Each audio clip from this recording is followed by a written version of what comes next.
Pittsburgh, out of the East, a team put together by Johnny Majors and his coaching staff 4 years ago, and here they are today playing for the ultimate achievement, the national championship. And a happy new year from all of us here at ABC Sports. Ladies and gentlemen, good afternoon to some, good morning to others. We're delighted you could join us here in the Superdome. I'm Keith Jackson, along with Coach Harold Parsegian, formerly of Notre Dame.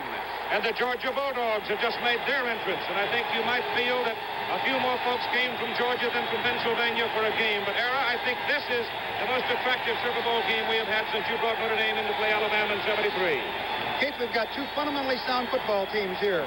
And I think emotion and motivation is going to be a vital factor for the Pittsburgh Ball Club, a potential national championship, undefeated season, culmination of 4 improving years under Johnny Majors. For the Southeastern Conference champions, the Georgia Bulldogs, a team of great character, as we witnessed in the Florida game, their comeback victory, a great challenge in trying to stop Tony Dorsett, the Heisman Trophy winner, a young man who is the leading rusher in the country, leading ground gainer in 1976, leading scorer. So they've got their hands full in trying to stop Dorsett in this Pittsburgh Ball Club. The Georgia Bulldogs have had sort of a low profile in preparing for this game, though. They really have. Pittsburgh has been getting most of the ink in town in the pregame activity. And Georgia's been taking a low profile in this football game. And the other thing that's interesting is that the different training. Johnny Majors has sort of had an open, loose type of camp, and Vince Dooley has had a tighter spring on his players. So we'll see what happens this afternoon. It's going to be a great football game. I'll tell you one thing. Both teams are pumped up for a New Year's Day. This should be one of the classic matchups of all time. The undefeated Pittsburgh Panthers playing for the national championship, and the University of Georgia Bulldogs, only one loss marring their record in '76. We're going to put it on the tee in just a moment. The Pittsburgh Panthers, undefeated, will receive the football for this 48th annual Sugar Bowl game against the Georgia Bulldogs. And now let's set the offensive team that's put together by the head coach, Johnny Majors. The tailback out of Tennessee has come on to be one of the outstanding young coaches. Gordon Jones, number 24, wide receiver. John Hanhauser, offensive tackle, number 64. Number 77 is Matt Carroll, a guard. Number 50, John Pelusi at center. Tom Brazosa, 67, an offensive guard. Number 76, George Message, offensive tackle. And number 81, Jim Corbett, tight end. The quarterback for the Pittsburgh Panthers, Matt Cavanaugh, number 12. And, of course, the great Tony Dorsett, Heisman Trophy winner, number 33. Elliott Walker, number 34, at running back. And Willie Taylor, number 49, will be the flanker for Pittsburgh. And the place kicker, number 5, Carson Long. The offensive unit for the Panthers and lined up to receive the kickoff. It is Willie Taylor, number 29. Larry Sims, number 23. Willie Taylor is the man that Pittsburgh likes to get the ball to. And it's Alan Levitt to kick off for the Georgia Bulldogs. Georgia in red and Pittsburgh in white, and here we go. It's a kick that carries deep into the end zone, and Sims will not return it. It'll be Pittsburgh first down at the 20-yard line. The defensive unit for the Georgia Bulldogs. Irk Russell called them junkyard dogs, and they're famous for it now. Lawrence Kraft, Ronnie Swopes. They're big, they're quick. Jeff Sanders, Adel, Georgia. Dickie Clark, the other defensive end from Rossville. The linebackers are Jeff Lewis, Jimmy Griffith, and Ben Zambezi. The linebackers particularly not big, but they are very quick. Elliott Walker, number 34, is in the backfield with Tony Dorsett. As they split the backs, the first offensive play of the game, and it goes obviously to Tony Dorsett. He goes for about 2, maybe 3 yards before Ronnie Swopes and Jeff Sanders make the tackle for Georgia. 2nd down and 7 coming up. The defensive secondary for Georgia cornerbacks, Bobby Thompson. Bill Krug is the rover. You'll see him all over the football field. Mark Mitchell, the little man, he's only about 5'8" or so, weighs about 170 pounds. Johnny Henderson, another cornerback at 6-footer, 185 pounds. Again, not too big, but very quick and hungry. It is 2nd down and 7. The pitch goes wide for Tony Dorsett. He's cut down back at the 21-yard line on a driving tackle by number 61, Jeff Lewis, linebacker from the outside with Lawrence Kraft, the defensive left end. Temper, tempo, enthusiasm, fervor, call it what you want. Boy, there's plenty of it here. Great start. The football is sitting at the 22-yard line. It'll be 3rd down for Pittsburgh at the 22 as Bob Hutton comes in replacing Tony Dorsett. It's an obvious passing situation. They put 2 fullbacks in the backfield now to give Matt Cavanaugh perhaps greater protection. Out of the veer. Both teams are veer teams, and Cavanaugh runs the draw. It goes to Bob Hutton, and Hutton comes to the 27-yard line. Georgia yelling fumble. We've had no call yet from the officials. The referee is Vince Buckley, and it'll be Pittsburgh's ball. Vince Buckley is the referee. Matt Gorgeous, the umpire. Bob Jones, the head linesman. Glenn Lippman, the line judge. Larry Coben, the field judge. Randall Clay, the back judge. And now it is punting time for Pittsburgh. The series record between the two teams reflected there. Larry Swider averaging just about 45 yards per putt. Hits it. It comes back to Martin Mitchell, and Mitchell squirms from one. It'll be Georgia's ball. First down at the 31-yard line. 42-yard punt. Glenn Meyer made the tackle. The Georgia offensive unit up front. Steve Davis is the split in. Steve Collier, George Collins, Joe Tereshinski, Joel Paris, Mike Wilson, and Ulysses Norris. In the backfield, it's number 10, Ray Goff. Kevin McLee, a Pennsylvania lad. At running back, Al Pollard and Gene Washington will be the flanker. Ray Goff, number 10. Out of the veer come the Bulldogs. The Southeastern Conference champions going down the line. It is Goff keeping it turning outfield. And Ray gets 3 yards to the 34-yard line before Don Parrish brings him down.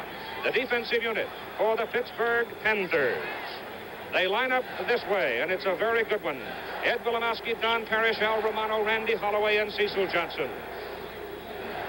The linebacker, Al Wetherington and Jimbo Kramer, left to right, and the defensive secondary is also a very good one, led by Bob Jury, who had 9 interceptions this past season. It is second down and 7. Both teams getting 3 yards on the first offensive play of the game. Goff keeping. Ray tries to turn it. They've got him right at the line of scrimmage. No gain as number 59, Wetherington, is there, along with Cecil Johnson and Randy Holloway. Keith, you know, we're seeing a mirrored offensive system between the two teams, both of them using the veer, and you wonder whether or not they both know so much about their attacks, whether it'll become a defensive football game. It'll be interesting to see. All right, here's Ray Goff now, number 10, settling in on third down and 7. Goff rolls, wants to throw, penalty flag is down. He throws, the pass is caught. There is a penalty flag, however, back at the line of scrimmage. The pass complete up to about the 44-yard line of Georgia to Steve Davis, number 80, coming across from split end, and the penalty will go against the Bulldogs.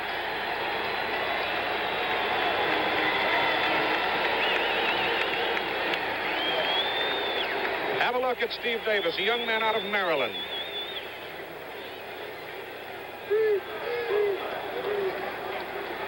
Davis hurling into a lot of traffic, then stepped out of it, and the ball was drilled right in between two Pittsburgh defenders. But it didn't count. They back him up 5 yards to the 29-yard line for illegal procedure, and it is now third down and 12. Goff straight back. Good blocking. Short of his first down. He is brought down by Arnie Wetherington, number 59, who chased him all the way and finally ran him down up at the 37-yard line.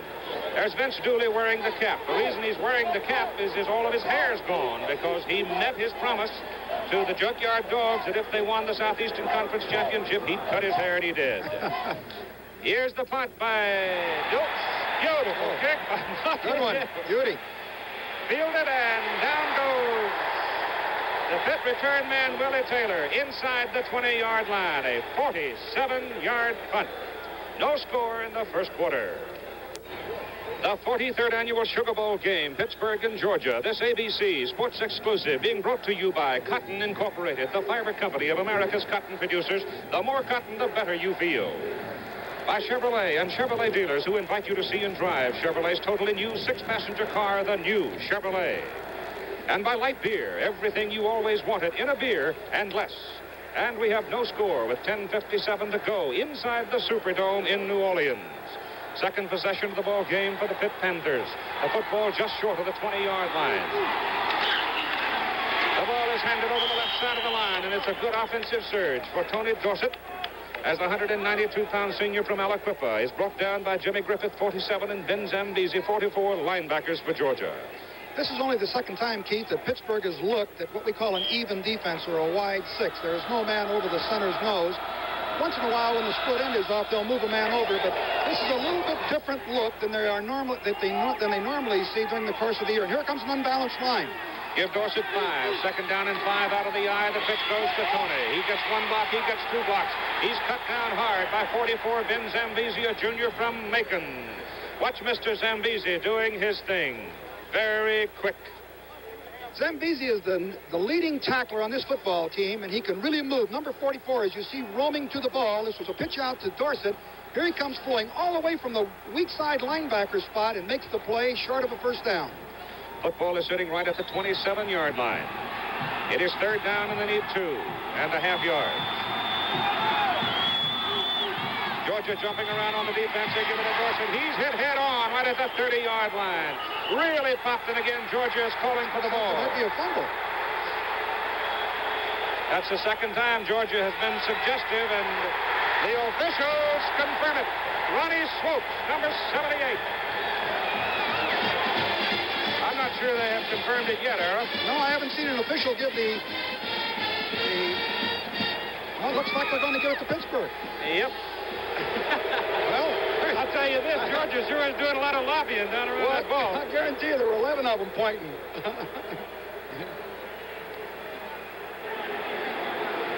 Here's Jimmy Griffith, the number 2 tackler on the football team.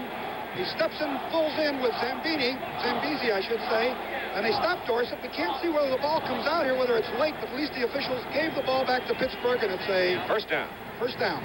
Right on the 30-yard line for the Panthers. Double wide receivers to the left side now as Cavanaugh goes down the line. Penalty flags. The pitch is outside to Dorsett. He's pinned in. He's caught behind the line of scrimmage, but being the talent that he is, slips out of there and gets at least across the 30 for a yard. Bill Krug, number 42, was the man making life miserable for Tony. But it's offside against Georgia. 5-yard penalty coming up against the Dogs. That'll be the second 5-yarder they have been tacked with so far in the game. You know, the Junkyard Dogs are really quick. They're not that big. Ronnie Swopes being the biggest, and of course it's Ronnie and the Runts, but I'll guarantee you this, that it may be that Pittsburgh has not looked at a team quite as quick as this Georgia Bulldog defense is. They've looked very good thus far in the 2 series. Vince Buckley indicating offside against Georgia. Little bit too eager. Just a fraction of a second. It is second down. It'll be first down and 5 from the 35 after the 5-yard penalty. They send Taylor way wide to the left side this time.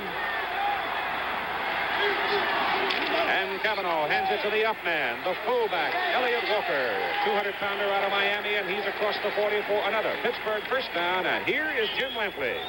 Thank you, Keith. One element of this game that's been a subject of discussion here in New Orleans all week is the difference in the way the 2 teams prepared for the game. Pittsburgh's players all week, a 2 a.m. curfew until a couple nights ago, and it got a little earlier. They were prowling Bourbon Street and could be seen out carousing throughout the week. Georgia's players in by 11 every night, tucked into bed and sleeping. Some people think it could be a factor, but John Major says his team is the most mature team in college football, and it'll have no effect whatsoever. All right, Jimmy, double wide left again as Matt Cavanaugh sets the Panthers in white. Georgia jumps up into a 6-man front. Pitch to Dorsett, missed by 1. Number 47, Griffith, misses him. Dorsett, they finally run him down behind the line of scrimmage, and there were 5 Georgia Bulldogs that had a shot at him, and finally Swopes got him. They're really keying on Dorsett. And one of the things that is interesting here, Pittsburgh is going into an unbalanced line, trying to surprise Georgia by putting more people on one side of the line than the other and then giving Dorsett some additional blockers. But the Georgia Bulldogs are adjusting to it without any problem, at least this early in the ballgame. Of course, one of the things about Dorsett, he's like Ricky Bell in this respect. He just gets stronger and stronger as the game goes on. Loss on the play. Back to the 36-yard line. Cavanaugh back to throw. He's looking for Taylor. He's over the middle. He's short for the pass, and it's almost intercepted by Ben Zambezi, just off of his fingers. There's Zambezi again. He reads the pass. He comes back to the strong side hook. Beautiful position here. He jumps up and just deflects the ball. The ball was on target by Cavanaugh, just over his head, deflects it, and almost intercepts it. All right. It is third down now. Pittsburgh's got to go to the Georgia 49 to get a first down. The ball is at the 36. They need 15 yards on third down. Matt Cavanaugh to throw. He gets his pass off to the sideline. The pass is complete. It is caught by Gordon Jones, who is a very dangerous man, number 24. And he's right about first down territory. Here's Jones driving right straight up the field. Cavanaugh rolled away from him to pull a secondary. Jones puts a good move on, comes down and turns on a curl hook. And this is a throwback pattern. Cavanaugh rolled to his right and then threw back, and it is almost knocked down. Jones puts a good move on and gets the first down, or they're going to measure for it here. It's pretty close. Going to have to measure. It is right about the Georgia 49-yard line. It's that much. Would you gamble? It's fourth down. Well, I don't think I would in a game like this. I don't know. Let's see what Johnny does. Kind of an interesting thing going into the ball game here for Georgia is number 77. He's an offensive lineman, but he's going in anticipating that Pittsburgh may gamble. They're going for it. He's big Mark Wilson, the All-American tackle. And they're going to go. So Georgia puts Wilson in defensively to get a little more heft up front. There's Johnny.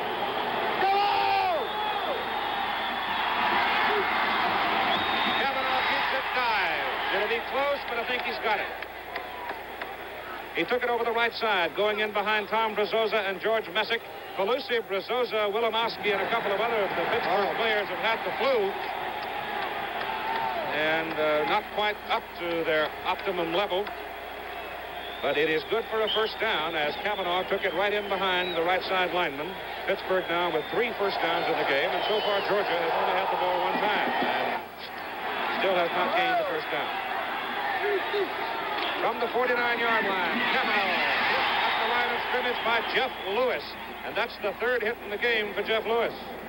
He's a number 3 tackler on his football team, had 87 total hits during the course of the year, and interestingly enough, he's a top scholar, a 3.89 average. So besides being a heck of a football player, he's a super student. Got a heck of a kid. Not that big either. The old Mississippi curling through the grand old lady of a city, New Orleans, Louisiana. It's cold outside, about 32 degrees. We're inside in the dome on second down and 8. The pass over the middle. Beautiful pass to Elliott Walker coming out of the backfield. First down and goal to go for the Pitt Panthers at the 10-yard line. Johnny Henderson brought him down. 36 yards on the pass play. Great call, Keith. They were in a double zone, only 2 safety men back. And Pittsburgh sent the 2 wide receivers right straight down the field, and the tight end just drove right into the middle between the 2, and the 2 defenders could not cover the 3 receivers. Here it is, right in the heart of it. Here comes the 2 defenders back to the inside to try to stop it. First down and goal. Nose of the football is sitting right at the 10-yard line. Bob Hutton comes in at fullback now, replacing Elliott Walker. Going to give Elliott a breather. Gordon Jones goes wide to the left side. Taylor to the right side. Dorsett split with Hutton in the backfield. The pitch is back to Tony. Tony's at the 5. Note the 6-yard line where he is cut down by Ben Zambezi. Timing was just right for Matt Cavanaugh. He did not pitch that ball until he was absolutely forced to do so. And Dorsett got a good lead block. And take a look at Zambezi, who is some kind of football player. He's all over the field. Here he is going number 44 here, coming from the right side linebacker all the way across the field on a pitch out and making the play on Dorsett right there. And for a 5-yard gain. Outside the 5-yard line, second down and goal to go for the Panthers. Cavanaugh keeping on the option. Turns, touchdown.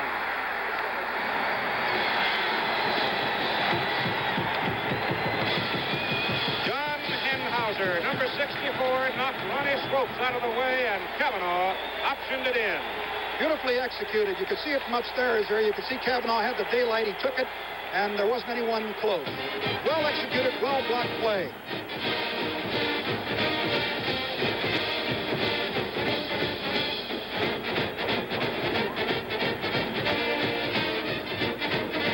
Carson Long, number 5, who has set a ton of NCAA kicking records in his career at Pittsburgh, out of the hold of Larry Slider for the extra point. It is good.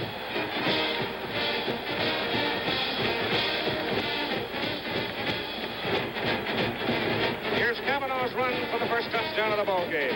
This comes down the line on just a true option with a lead blocker rather than a fake. Well blocked. He cuts it to the inside right here, and there's no one at home. Takes it into the end zone for the first touchdown of the game. It's 7-0 Pitt. Ever fight again? Join Howard Cosell tomorrow for an exclusive live interview with the heavyweight champion on his boxing future, plus the spectacular Vienna Ice Review. and race number 1 in the World Series of Auto Racing. Tomorrow on the Sunday edition of ABC's Wide World of Sports.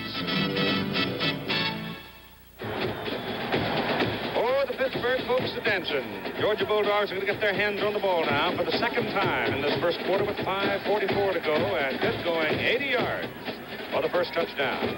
Pittsburgh kicks off to Gene Washington, number 82. He's a wide receiver. He's the deep man. Carson Long will hit it for the Panthers.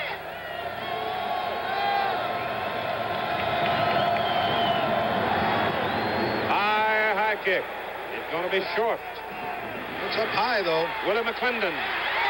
Oh, he broke through that first punch and brought it out to about the 23-yard line. Brought it back 13 yards. Pittsburgh scoring play, 80 yards, 13 plays. They used 5:13. Georgia has been a long drive football team much of the year. They've gone outside. They've gone from 60 yards or more 28 times for scores this year.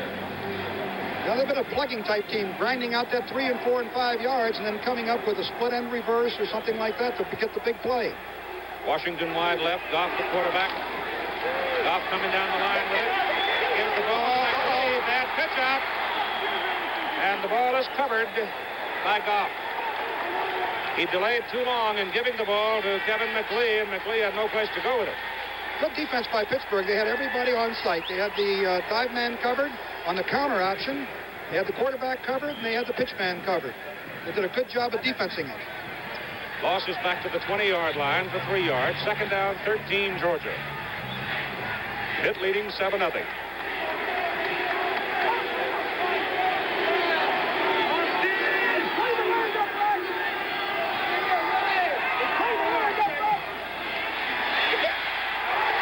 Behind the line of scrimmage by Arnie Weatherington, number 59, a shooting linebacker. He's the number 2 tackler on this Pittsburgh team with 111 total hits.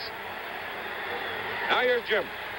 Before the season, Coach Vince Dooley of Georgia promised the media and fans in Georgia that should the Bulldogs win the Southeastern Conference Championship, he'd shave his head. Well, 2 weeks ago at a huge pep rally before this game in Georgia, Vince Dooley shaved his head. And he's come here down in New Orleans and been at practice with it every day. And now 5 of the Georgia assistant coaches have the shaved heads to go with their players' shaved heads. Keith? And Pittsburgh's about to scalp them again unless they get something going. Here's the bomb as Goff delivers it, intended for Washington. It's way over his head. Out of sight. It'll be 4th down. Ray should have waited there a little bit. He had, excuse me, he had the receiver breaking open, but he overthrew him. It might have been a little lack of coordination on the route. Bucky Dills, who hit his first punt for 47 yards, is standing back at the 5-yard line. Deep is Willie Taylor for Pittsburgh.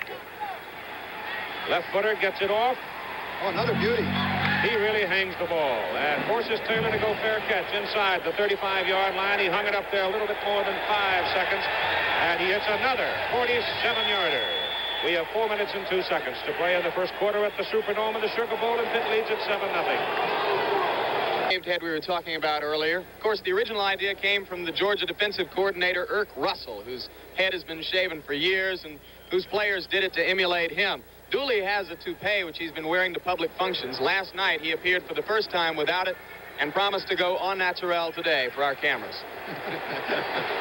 All right. At the 33-yard line now. First down for the Panthers. They lead 7-0, and Matt Cavanaugh hands the ball to Tony Dorsett. Look out. That's why he won the Heisman Trophy. First down at the Pittsburgh 49-yard line. It's amazing the number of tackles that he breaks. Actually, it was fairly well blocked, but Dorsett broke through 2 tackles, picked up super yardage. As you'll watch here on the replay, just on a tailback off tackle play, there's one block tackler. There he shakes off another and picks up good yardage on the play. 3 Bulldogs had their hands on him before they finally got him down. First down, Panthers 49-yard line. Cavanaugh gives to the up man Walker. Elliott Walker, who had the big play. The pass reception on the touchdown drive goes down to the Georgia 48 for 3 yards. 2nd and 7 coming. Ronnie Swoops the tackle. And there's the statistical career on Tony Dorsett in Pittsburgh. 6,082 yards in 4 years. Boy, important to remember 4 years. And the most important number, of course, is that 5.7 average per carry. We're all glad to see him go at Notre Dame, I'll tell you that. 2nd down, 7. Georgia 48, Cavanaugh. Dorsett missed by one. He has that faculty for cutting it in. Now, there were 3 red shirts over there ready to bury him, but he cut it back just enough to avoid the solid hit. There was nothing there. He avoided the solid hit and also avoided losing yardage. And that is really the mark of a super back. 9 carries, 28 yards. Ray Goff, the Georgia quarterback, who's yet to get his team on track. Georgia's only gained 4 yards so far in the game. At the Bulldog 47-yard line, it is 3rd down. They need 6. Cavanaugh whips it. Taylor overthrows him. Matt Cavanaugh missed his man, the wide receiver, slanting in. And this program is special exclusive of ABC Sports. Let's pause 5 seconds to allow our local stations to identify themselves. This is WTAE TV, Channel 4, Pittsburgh. The bald head has become the in thing, at least in Athens, Georgia. A lot of Kojaks. Swider's punt, a rifle shot into the end zone. It'll be Georgia first down at the 20-yard line. That's a 47-yarder by Swider, and he knocks it right on off the field of play. Here's Jim again.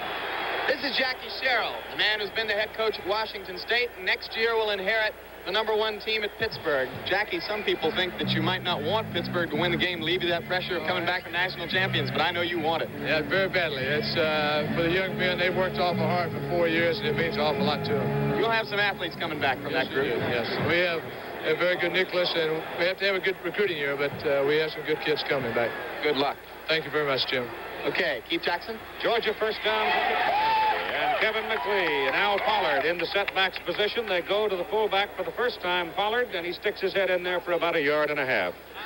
He's a 200-pounder from Macon, not too fast, but very steady, hard-hitting football player.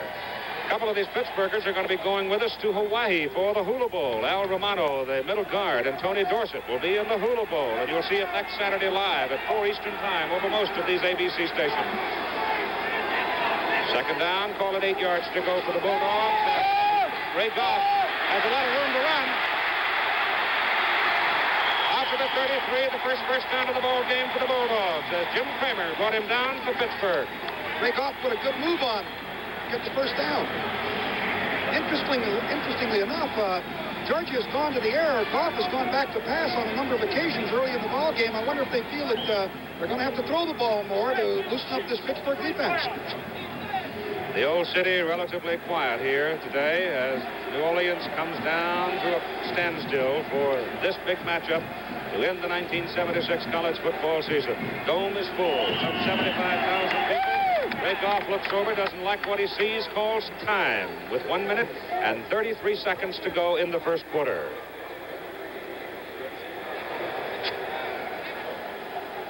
Here's Jim. A little while ago, we saw Arnie Weatherington make a great play for Pittsburgh. He's one of the most interesting stories in this game. A guy who, a year ago, was involved in a difficult legal scrape involving some stolen television sets. Arnie pled guilty, went to Coach John Majors after having not been with Pittsburgh team in spring practice and asked to be put back on the team. Majors gave him the chance, and all of the people who surround him now say that Arnie's a great testament to the good forces that can come about as a result of participation in this sport. He works with a youth counseling program in Pittsburgh, says that he made a mistake, has learned his lesson, and wants to pay it all back now. Arnie Weatherington from Miami-Jackson High School.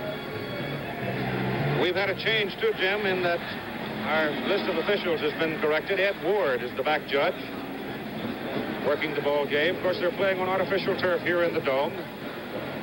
So we're assured of a comfortable setting with the temperature last night dropping down into the 20s here in New Orleans after having a couple of very warm days. So we can be very happy that we are inside for the ball game today because the temperature probably will not get out of the 30s.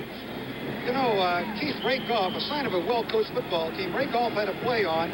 Pittsburgh overloaded the defense to the double flankers, and he elected to take a timeout in this first quarter yet, not to waste it down.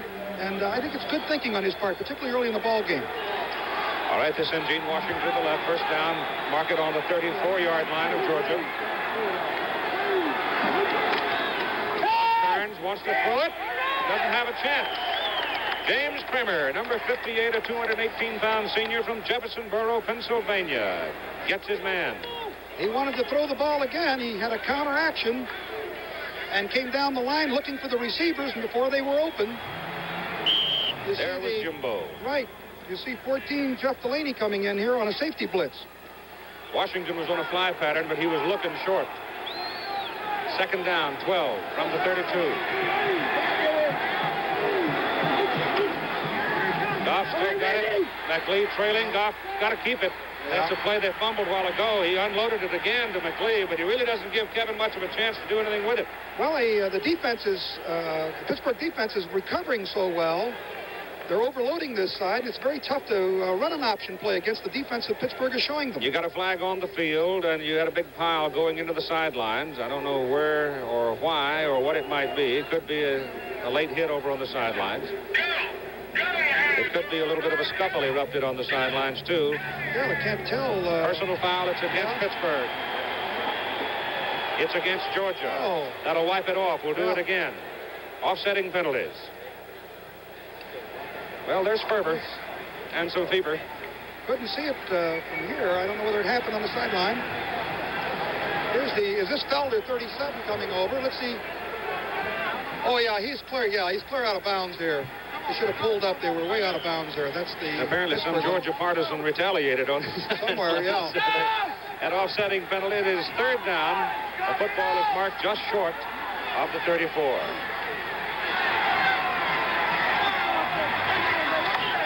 Goff gives it inside. And McLeod goes to the 39-yard line. That is short of a first down. McLeod finally getting a little bit of room up the middle to run with it.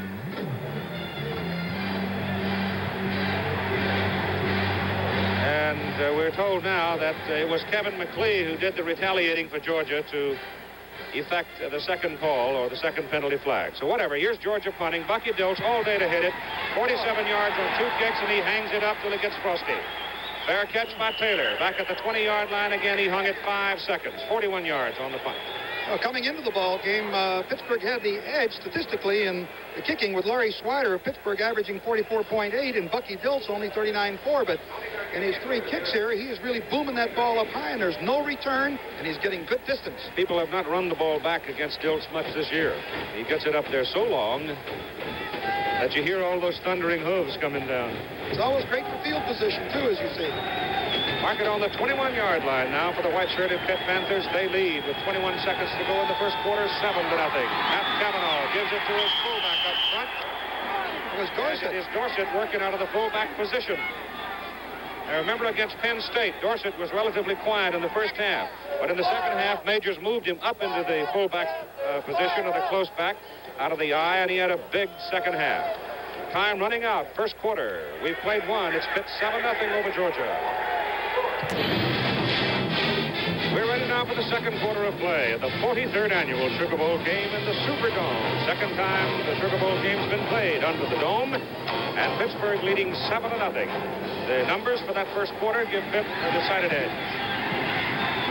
Second down, 8 yards to go for the Panthers from the 23-yard line. Tony Dorsett for the ball.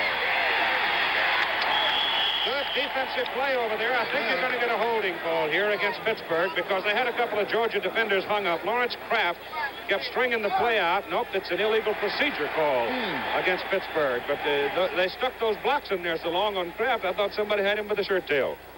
They went to the unbalanced line again, which they're trying to catch Georgia off balance, but Georgia's doing a good job on it. You can see here on the statistics that Pittsburgh definitely dominated the first quarter. 5 first downs to 1, 55 yards to 26. Total yardage of 106 to 26. Offensive plays double, 21 to 11. No turnovers, and that might be a factor later in this game. Again, we have offsetting penalties. They call an offside against Georgia to offset the procedure call against Pitt. So you have offsetting penalties. It's third down from the 24-yard line. They need 7 yards as Cavanaugh sets the throw, goes over the middle to Taylor. He shakes one. He may go. Run down by Johnny Henderson.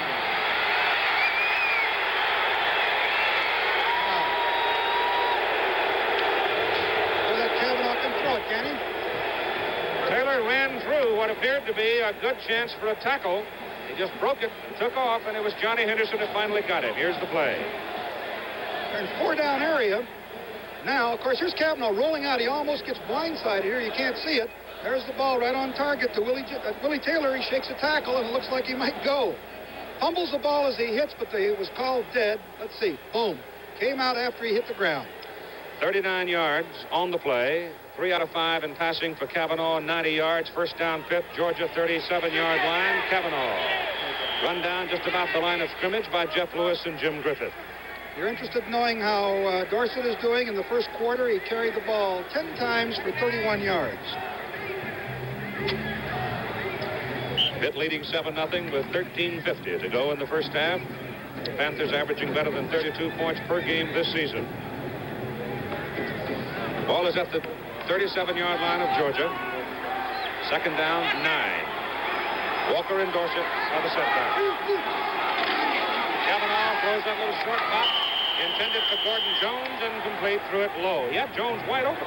Hey, it's a real hard throw. Coming to the left for a right-hander and then throwing against the grain of your body is a very difficult throw. It's much easier to execute when you go down to the right side, but they liked what they saw on the left, and they just underthrew the ball, threw the ball into the ground. He had him open.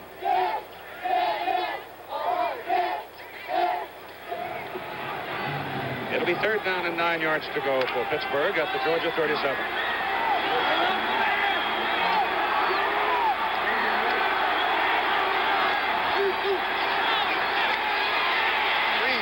Dumps it off. Georgia drops it. They set up a screen for Tony, and he tried to turn too soon. Looked like they had it set up well, too. I think Dorsett would have come up with some yardage on that play. And so it is fourth down. With the football sitting at the 37-yard line of Georgia. And Carson Long is in the ball game. Hurry up, let's go! His longest field goal this year, 50 yards against Temple. But he has a leg that can take it beyond 50. This will be from the 44 or a 54-yarder. Inside the dome. It's close and it's short. Just short. 1 yard short.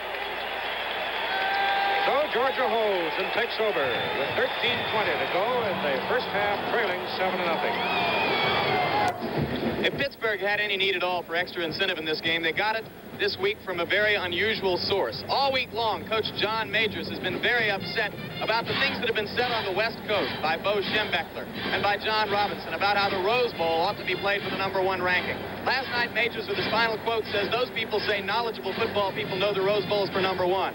I'm not going to say I'm a knowledgeable football person, but we're #1, and if we win this, we ought to be national champions. Keith? I don't think there's any question they will be if they win this game. First down for Georgia at the 20. Ray Goff back to throw. Turns it up the middle. Goes to the 28-yard line, maybe the 27, where he's brought down. Randy Holloway, number 70, was there to get him. You know, Ray Goff did not pass that often this year. He only threw the ball 29 times, had 18 completions. Matt Robinson is the man generally considered the passer. Right, that's exactly right. But he turned it upfield for a little bit more than 7 yards. It'll be second down and a long 2, short 3, whatever you want to call it. Gives the ball away, and there's the first down as Kevin McLeay breaks it to the 40-yard line. And the first time in a ball game that the Georgia offensive front has opened up Pittsburgh. Take a look at Kevin McLeay on the replay.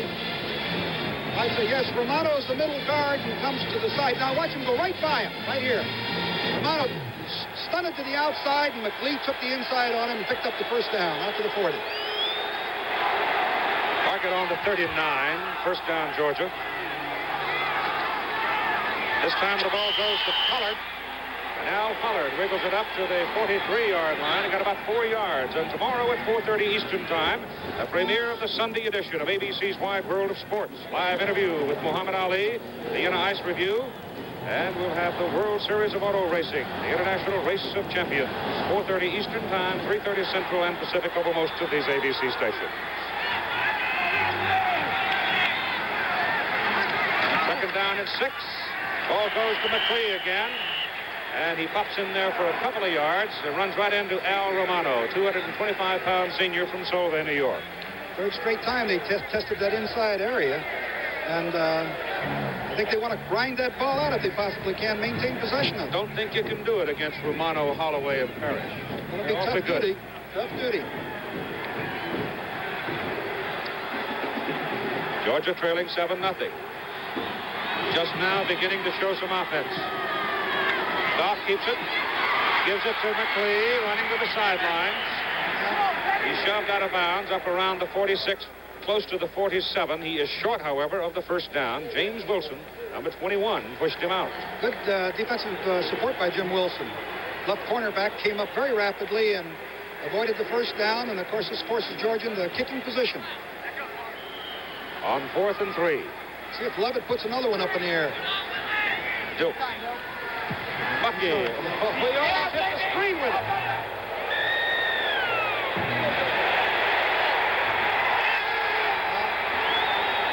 I think we got an illegal procedure call on that because the official throws the flag only to indicate touchback to the 20-yard line, where Pittsburgh will have it. 53-yard punt by Bucky Duke. There is the screen I referred to. That's the indoor television screen that hangs up over the playing field here. And if my memory serves me correctly, that thing's 110 feet, I think they said, something like that. Anyway, Bucky Dills almost hit it with that punt. If they do hit it, he gets to do it again. It's kind of like hitting the power line with a golf shot. You get to do it again. First down, Pittsburgh. Tony Dorsett from the 20. They run him down. Ben Zambezi and Bobby Thompson on the play for Georgia. Number 41 Thompson, 44 Zambezi. No room that time. Bulldogs all over the place. It'll be second down and 10. Thus far, Pittsburgh has really hurt the Georgia team passing, and Georgia's done a pretty decent job shutting off the running game.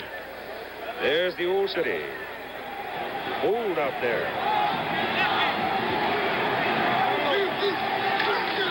Goes to the up man. Out of that I formation again, the up man is Dorsett. They're moving him around pretty good. Different positions in the backfield. They did that in the Penn State game and very successfully, particularly in the second half. Gain 2, third down, 8 coming.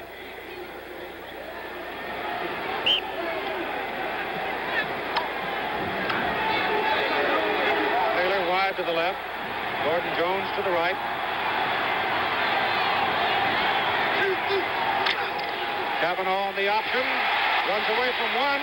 No, not this time. Not with the kind of speed Georgia's got. Jim Griffith was the man that forced him to reverse direction, and then Jeff Sanders ran him out of bounds. You can see the Georgia speed that time. Cavanaugh was trying to outrun, go away against the grain, and there were a lot of Bulldogs that recovered, and he never had a chance. Larry Swider is the deep man in the punt formation for Pittsburgh, standing back on the 1-yard line. Fine punter. Got a little pressure, and it's a low kick. Mark Mitchell comes over. And a little safety cannot get away. We've got a penalty flag thrown. Might be a late hit. Might be a late hit. So while we get the definition, let me tell you that tomorrow at 4:30 Eastern Time, we premiere the Sunday edition of ABC's Wide World of Sports. Howard Cosell on a live interview with Muhammad Ali, the Vienna Ice Review, and you'll have the World Series of Auto Racing featuring the International Race of Champions. 4:30 Eastern, 3:30 Central and Pacific over most of these ABC stations. ABC's Wide World of Sports Sunday edition. Big penalty against the Panthers.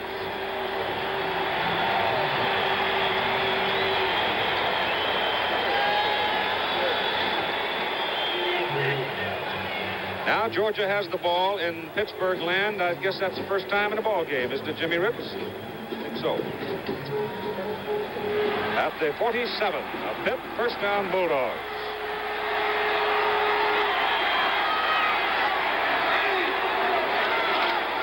Off the throw. Goes over the middle. It's intercepted by Arnie Wetherington. He had the same pass on that it worked successfully for Pittsburgh, running the tight end right down the middle, but Rakoff just threw that ball a little low. Davis was in the seam and looked to be open if he could have raised it up just a little bit. Wetherington made a great interception on it, but if Goff had put a little air under that ball, it could have been a completion. First turnover in the ball game. Pittsburgh gets it back, first down at their own 26-yard line. the only time that I saw the Georgia team this past season was against Florida. They were down 27-13 at halftime and came back and blew Florida over 41-27. So. Sure did. That was a great football game. Never know about him. Kavanaugh whips it to the sidelines to Taylor. Willie gets away. He's slippery. He ran right away from Johnny Henderson. Boy, he really is a dangerous runner when he gets his hands on the ball. He can really fly, makes people miss. He's like a back out there. That's Arnie Weatherington, who intercepted the pass, taking some oxygen on the sidelines. 41-yard line, first down, Panthers. Well, we don't have to worry about the wind in here. That's one thing.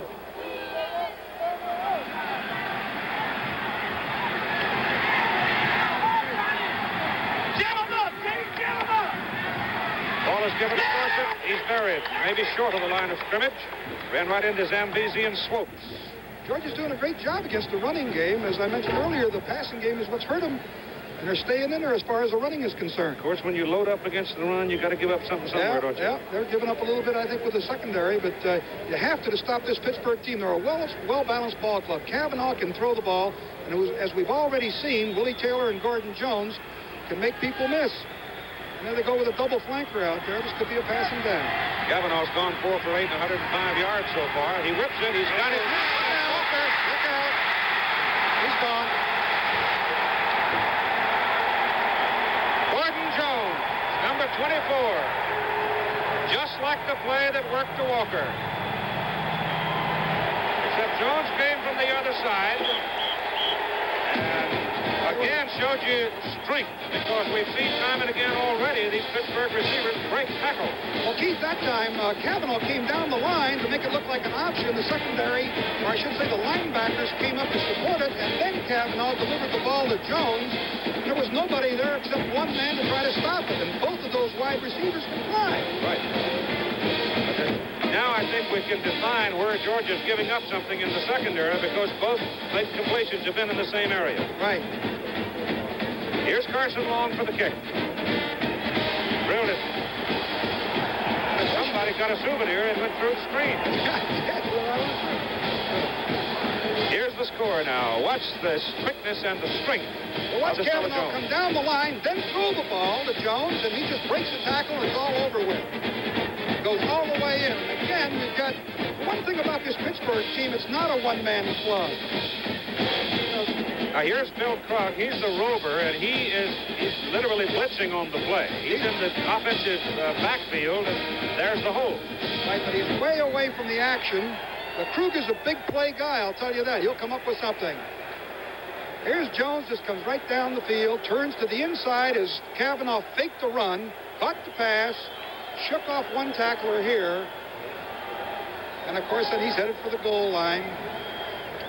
And it's 14-0 ball game. That Johnny Henderson there had a chance, just it would have been a tough chance, but he lost him, and there's a second score on the board.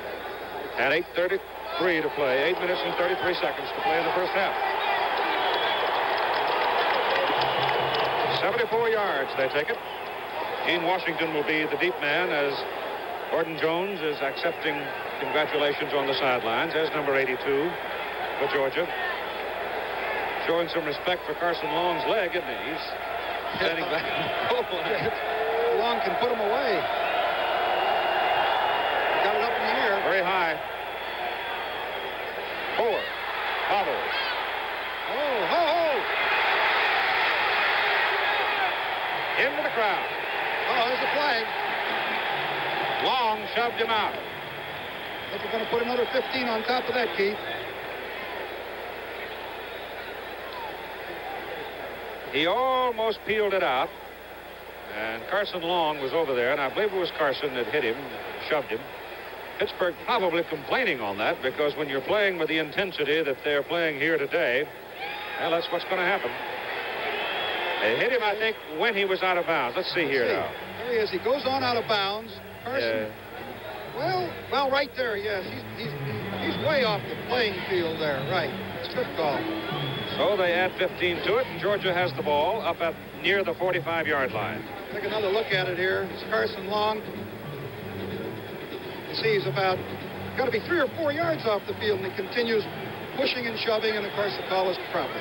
New quarterback Matt Robinson in for the Georgia Bulldogs, number 17. He's generally the passing quarterback. Hands for Kevin McLeay. And Pittsburgh realizing, and I'm sure instinctively remembering, that Robinson is the passer, left him a little gap there, and McLeay dances up to midfield.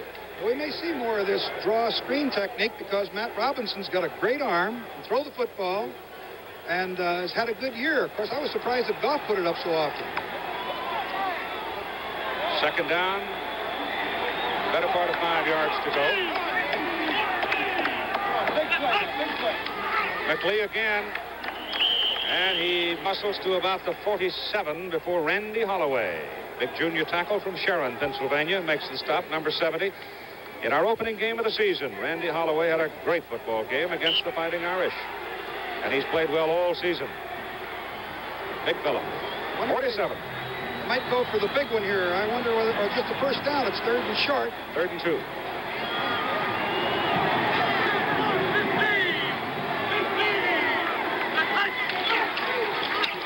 They've got the first down as McLeay goes to the 44-yard line.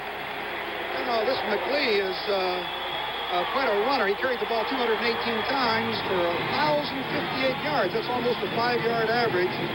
And you get a 1,000-yard back, you got some kind of player. And he came from Pennsylvania. Yeah. To Georgia.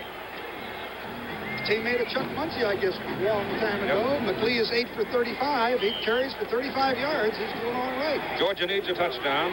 They trail 14-0 with 7:10 to go first half. Robinson down the line. Penalty flags down. Robinson turns it upfield. Hit hard inside the 35. He's very close to a first down, but let's see about the penalty. Looks like the umpire threw the flag, and generally you get a holding penalty when you get the umpire throwing the flag. And he's lined up just behind the defensive lineman. Procedure call. Procedure? Yep, I think that's what he indicated. Be against the Bulldogs. Pittsburgh now hit 2 times with the flag for 30 yards, and Georgia 3 times for 15 yards, and we've had just 2 occasions where we've had offsetting penalties. Yeah, just 5 yards. Somebody must have moved in the interior line in there that the umpire could see. Tough break for him because he came out with good yardage. Makes it first down and 15 from the Pittsburgh 49 with Washington wide right and Davis wide left.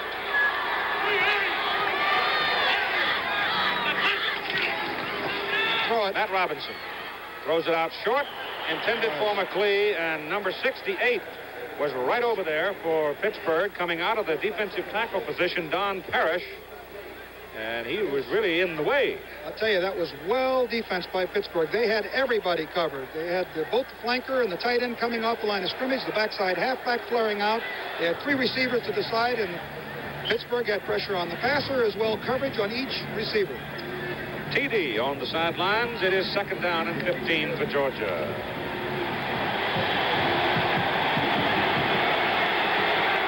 Robinson sets them now, and they're all tight. No wide people. Reverse it to Davis. Steve Davis coming from his end position on a reverse, gets it down to the Pittsburgh 45-yard line where Don Parrish makes the tackle. The tight end reverse. Steve Davis came around. Looked like it was going to develop into something big. Good recovery by this Pittsburgh team. Come on, bring it up now. Bring it on down. See the time running in the second quarter of play with the Panthers leading 14-0. Ball is at the 46-yard line. The Georgia band, the Pitt band, both performing at halftime, and featured performer will be Mr. Pete Fountain with his clarinet. Third down, 11 yards to go to Robinson. Pass over the middle. It is intercepted by James Kramer. Jimbo gets it. That's the second interception by a Panther linebacker. Boy, that was a great interception. And so with 5:59 to go in the first half, Pitt gets it back. First down at the 33. Another look at the interception. Now we're isolated on the receiver. Look, flying through the air comes Jimbo Kramer. Great interception. He launched himself, and he hung onto the ball. Generally, when a guy lays out like that, he might fumble the ball when he hits the surface, but he hung onto the ball. It was a great interception because Davis was open, and it was only the effort of Kramer that brought the interception about. And the Panthers have it first down at the 33-yard line, leading 14-0. Kavanaugh's pass complete to Corbett for tight end. Jim Corbett, the senior from Erie, makes a leaping catch for another Pittsburgh first down, or very close to it. Here's Jim. Keith, I want to throw in a quick story about Jim Kramer, who just made that interception. This whole experience has got to be one of the best of his life. On December 17th, Kramer got married to his older brother's wife's little sister. I think I got that right. Both Kramer brothers are married to a pair of sisters. She also happens to be the niece of a good friend of ours, Roger Baldessari, the sports information director at Notre Dame.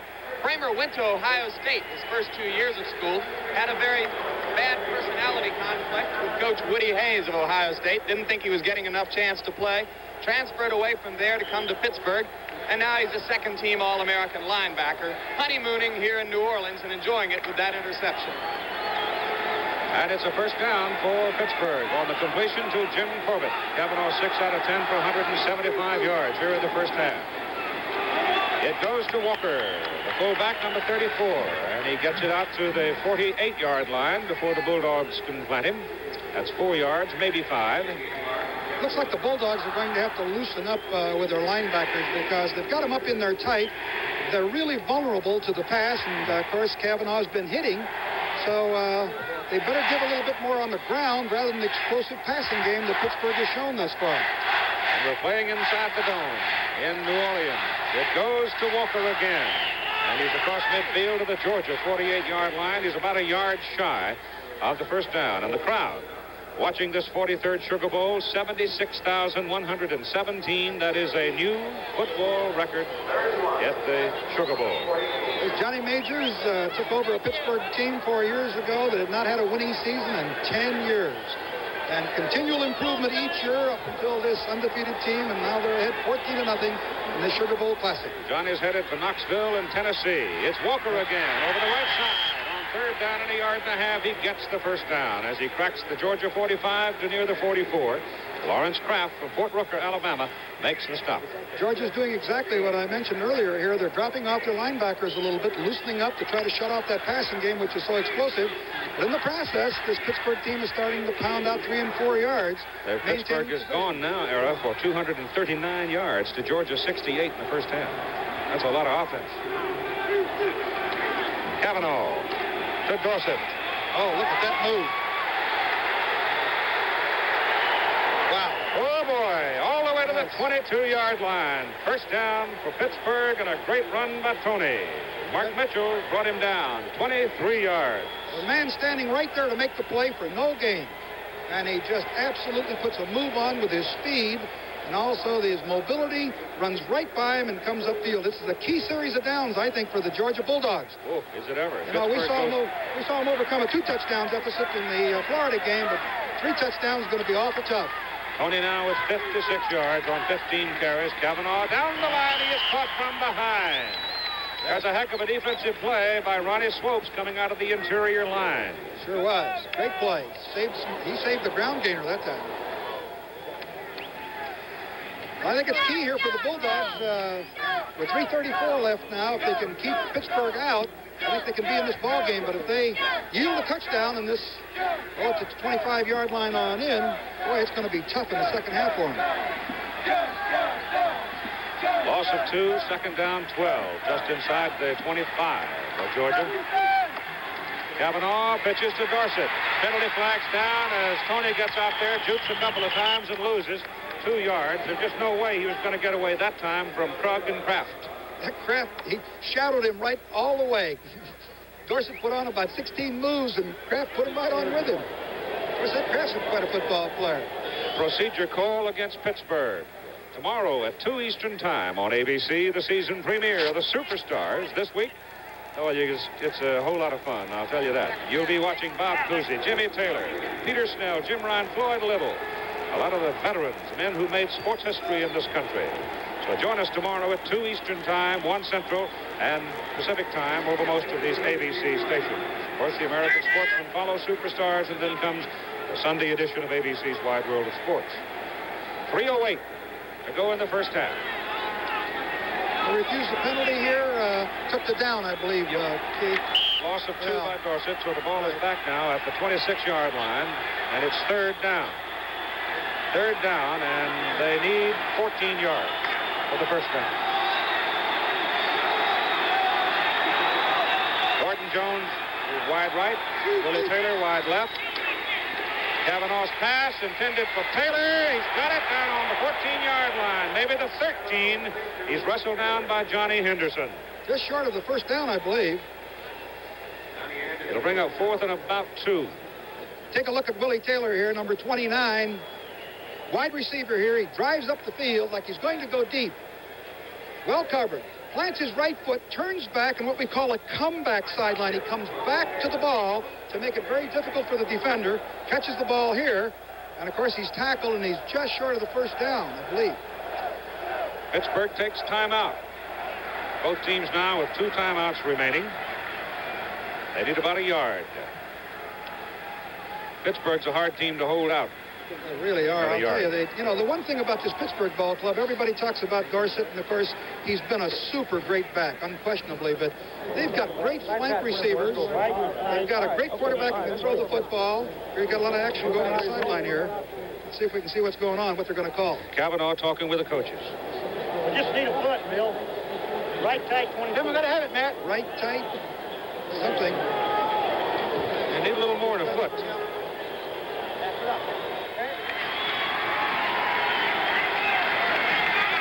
Through the yard. Well, we couldn't quite pick up exactly what they were going to do. Probably a tight formation on the right side. Something on the right side they were talking about. We got Walker on that side. Walker was left that time. Got it. Walker. Yeah, they really moved. That right side really moved off the line of scrimmage. Joe Stone, Tom Brazosa, John Pelosi. Rich Cooper, the tight end. Went on a quick count, and really came off the blocks. The old story of in the trenches, Keith. First down at the 11, 2:21 to go. Pittsburgh trying to get in for the 3rd touchdown of the first half.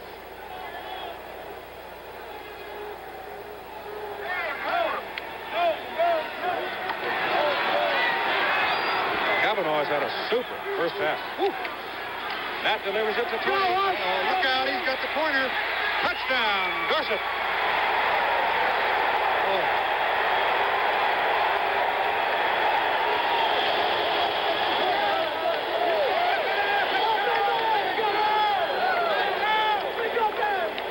Did he turn on the Jets, or did he turn on the Jets?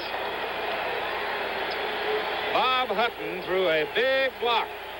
Or was it Walker? Elliott Walker threw the big block to get him around. He accelerated when he got that ball.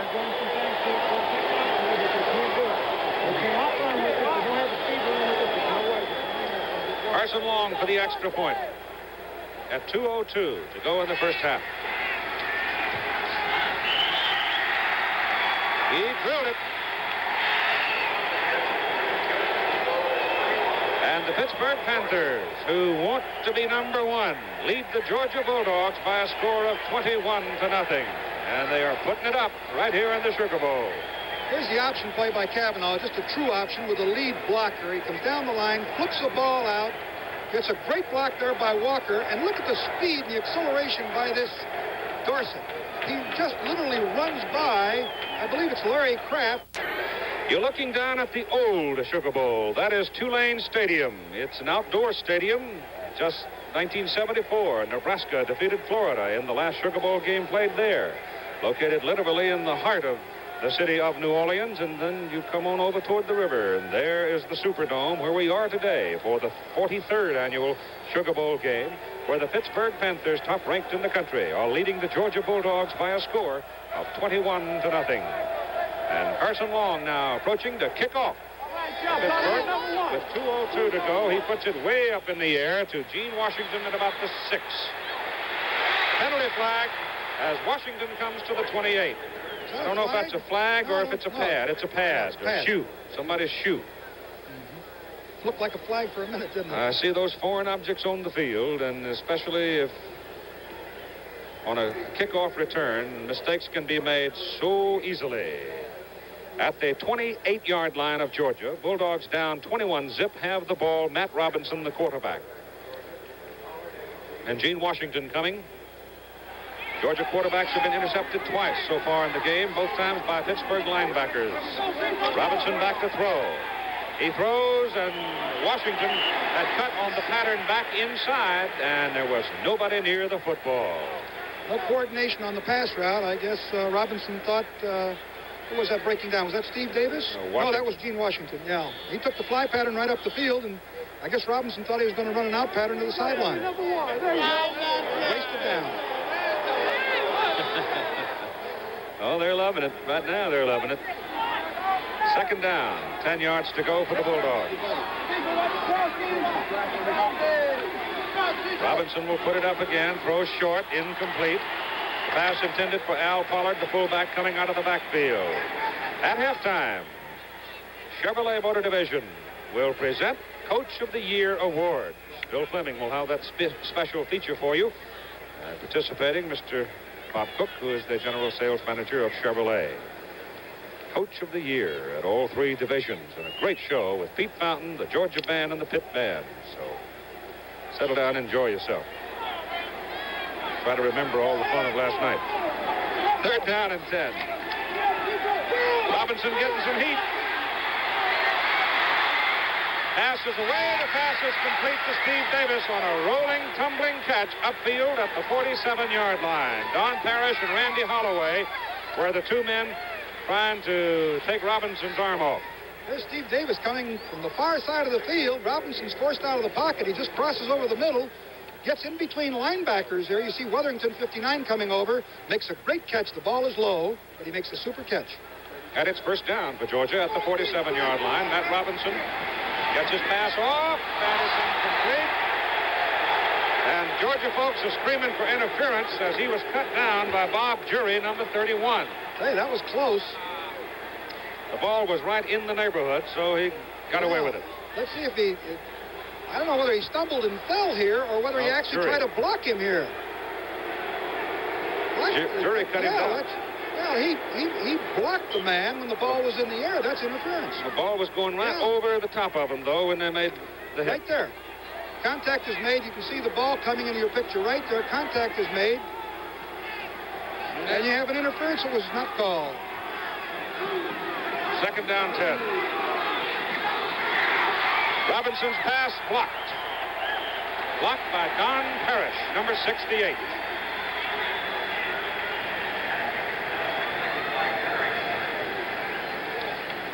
This Pittsburgh team really came to play, and I guess, as Jim Lampley pointed out earlier, Keith, it didn't make any difference what kind of training program they had. I guess they were ready to play when they came to the field here. Well, the scoreboard would reflect it. Yes. And so do the numbers in the scorebook. Well, you got to give that passing game the real credit. Third down, 10. Robinson's pass. All the way to the sidelines, intended for Washington. There's Lee Majors, the $6 million man on the Pitt sideline wearing a Pitt hat. Well, he's got a $6 million team right now with a lead of 21-0. Fourth down, Bucky Dilts in the punt for the Bulldogs, and Pittsburgh has no one deep. And Georgia kicks it. Bucky hangs it up, got a good roll. That's a great kick. There's a penalty flag on the field. The ball dribbles out of bounds at the 4-yard line. Ball kicked out on about the 4. Now here's Jim. Just as Florida did in the game for the Southeastern Conference Championship, Pittsburgh has exploded on Georgia in the first half.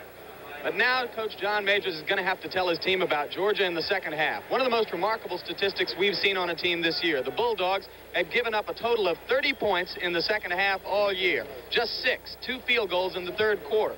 14 of the points they gave up in the fourth quarter all year came against Cincinnati in a game that was already out of reach. I asked both coaches why they thought Georgia was so strong in the second half defensively.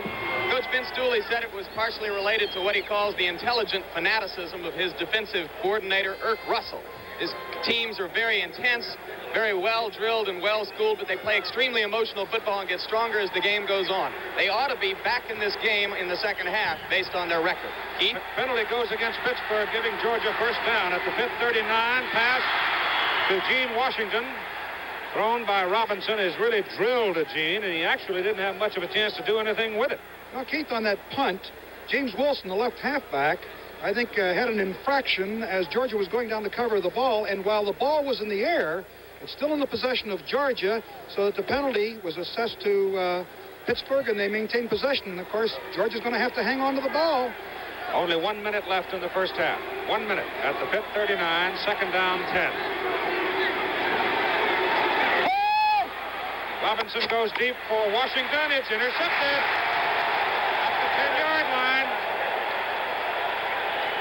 It is Bob Jury and Leroy Felder there together. I think Jury's the man that got the ball. If so, it would be his 10th. Let's see which one came up with it. Both of them there. Well, they both were there. Washington drives up the field, puts a fake to the inside, goes back to the flag, to the outside. Looks like he's got him beat, but there's both defenders there. Is that Felder there? And Jury. And also Jury. Who gets it? Can't tell here. I still don't. They're both wrapped around it. I'll tell you, they've got it, Bill. It's they Felder. both have it. Felder. I think they both got it.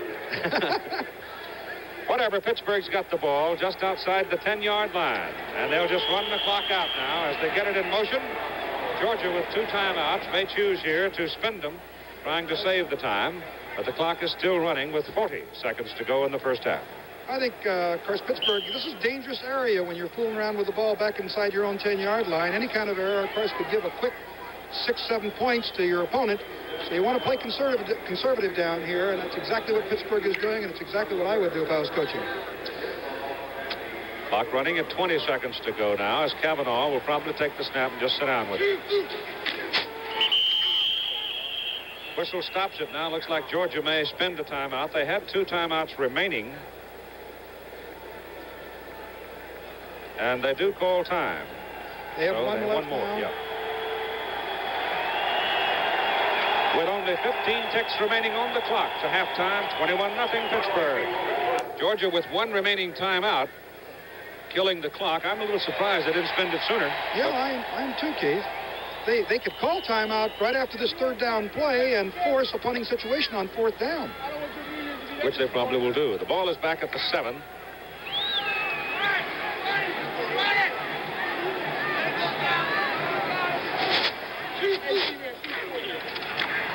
Hand the ball off this time to Elliott Walker, and now Georgia spends the timeout, and they will force Pittsburgh to kick it away with 11 seconds to go. 11 seconds. Leroy Felder, incidentally, was given official credit for that pass interception.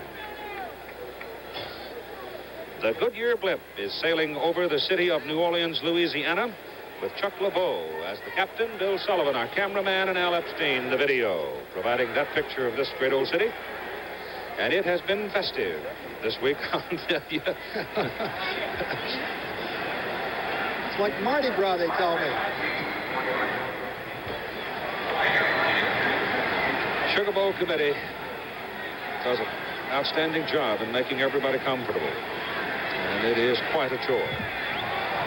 11 seconds now as Swider is in the end zone. Larry will punt out of the end zone. Coming after it.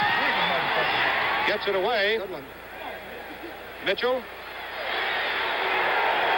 Pinned down at the Pittsburgh 41 with 1 tick on the clock remaining. 42-yard punt and a 7-yard return. Looks like Georgia will get 1 play. Well, get 1. They'll probably throw it down in the end zone. Anything can happen. 76,117 here in the Superdome watching the Louisiana Superdome. Might have saved themselves a little bit more time. I didn't realize that they had enough timeouts to kill the clock the way they did. But they are able to put 1 ball up in the air. And, you know, who knows, even though you're playing back for a long pass, the ball juggles around and sometimes the offense comes up with it. I think that's what we'll see here, Keith. Davis and Washington both wide right. Robinson straight back. For Washington. Intercepted in the end zone by Jury. There's number 10 for Bob for 1976, or the 76 season. And the first half is over with Pittsburgh leading 21-0. And here's Jim. Not a bad little half, Coach. I'm sure you're happy. Well, I'm never happy till the game's over and we win, Jim. Yes, our football teams played very aggressive football, and both teams are playing with a lot of emotion. I'm very pleased. Our passing game, I think, really helped us open up the game, plus our defense is doing a great job. I wonder if it's occurred to you this is the last time you go into the locker room with these guys. It has, but I tell you what, I haven't tried to dwell on it because this football team has more to work for than John Majors. They're a great group of young men, and we've got another half to play. Okay, thanks very much for spending time with us, and good luck in the second half. Coach John Majors of Pittsburgh. Halftime, Pitt 21 and Georgia nothing, and we'll be back to the Superdome right after this. Well, hold on a second. Keep that. Participate in this activity, and we want to present this to you, this Coach of the Year award, along with a $2,500 scholarship that will go to your school, and we're most pleased to present this to you, and we offer our sincere congratulations. Thank you, Bob. I'm delighted, doubly delighted to receive this great honor, and certainly because of the support Chevrolet Motor Division has given NCAA football and the benefits that many young people have derived from your scholarship program. Even though I can't break this off piece by piece and share it with the players and with the coaches and with administrators and fine friends I met at Pitt, each time I look at this trophy, I'm sure will bring back a memory of a particular player or an event that made my 4 years at Pitt 4 great ones. Gentlemen, thank you for joining us in this inaugural program of the Coach of the Year honors, and we thank you for taking part in this special presentation here at halftime in Detroit. But now it's time to return to New Orleans and to more of the halftime festivities at the Sugar Bowl Classic. Y'all had a lot to talk about in there. Well, it's quite obvious that Pittsburgh's a pretty good football team, and they played a great first half, and I feel like we'll come back. You've been a second half team all year. I think so, and I think we'll play as well as we can. I know that, and I think you'll see a little different football game. Did you make some significant strategic changes? We made some, but the main thing we got to do is get with a little bit better. They're a good football team, but it's we don't feel like it's over. Okay. Thank you very much for spending time with us, Vince Dooley. Now let's go back upstairs to Keith Jackson and Darryl Parsegan. And the two teams now begin to move out onto the playing surface of the Superdome here in New Orleans, Louisiana. Now let's set the Georgia offense for you. Vince Dooley, of course, is the head coach. For the Bulldogs, Steve Davis, number 80, split in. Steve Collier, offensive tackle, 65. George Collins, offensive guard, number 66. The center is Joe Tereshinski, 56. Number 67 is Joel Parrish, offensive guard. Big Mike Wilson, number 77, offensive tackle. Tight end is Ulysses Norris, number 85. And the quarterback, number 10, Ray Goff. Running back, Kevin McLean, number 39. Al Pollard, number 43, running back. And the wide receiver or flanker, Gene Washington, the place kicker, number 9, Al Levitt. Offensively, you've seen the Georgia Bulldogs. Pittsburgh will kick it off as Carson Long hits it. Doesn't get this one as high, and it goes out of bounds. Almost shanked it. That'll cost Pitt 5. It'll back them up to the 35, and they'll re-kick it. Keith, if you recall in the Florida game with Georgia, they came out in the second half. They were very patient. They did it running, maintaining possession of the ball. They got a couple of breaks, took advantage of them. But by the same token, they were very patient, moved the ball effectively on the ground, and made a great comeback. So with Vince Dooley's comments at halftime, you have to believe that they're going to play a more inspired second half. And with a penalty here against the Pittsburgh team, they might come up with a little better field position earlier in this game than you might think. That's Ray Goff, number 10. He was the starting quarterback. Matt Robinson relieved him. We'll see which man gets the ball when Georgia gets the ball in play. From the 35-yard line now. High kick.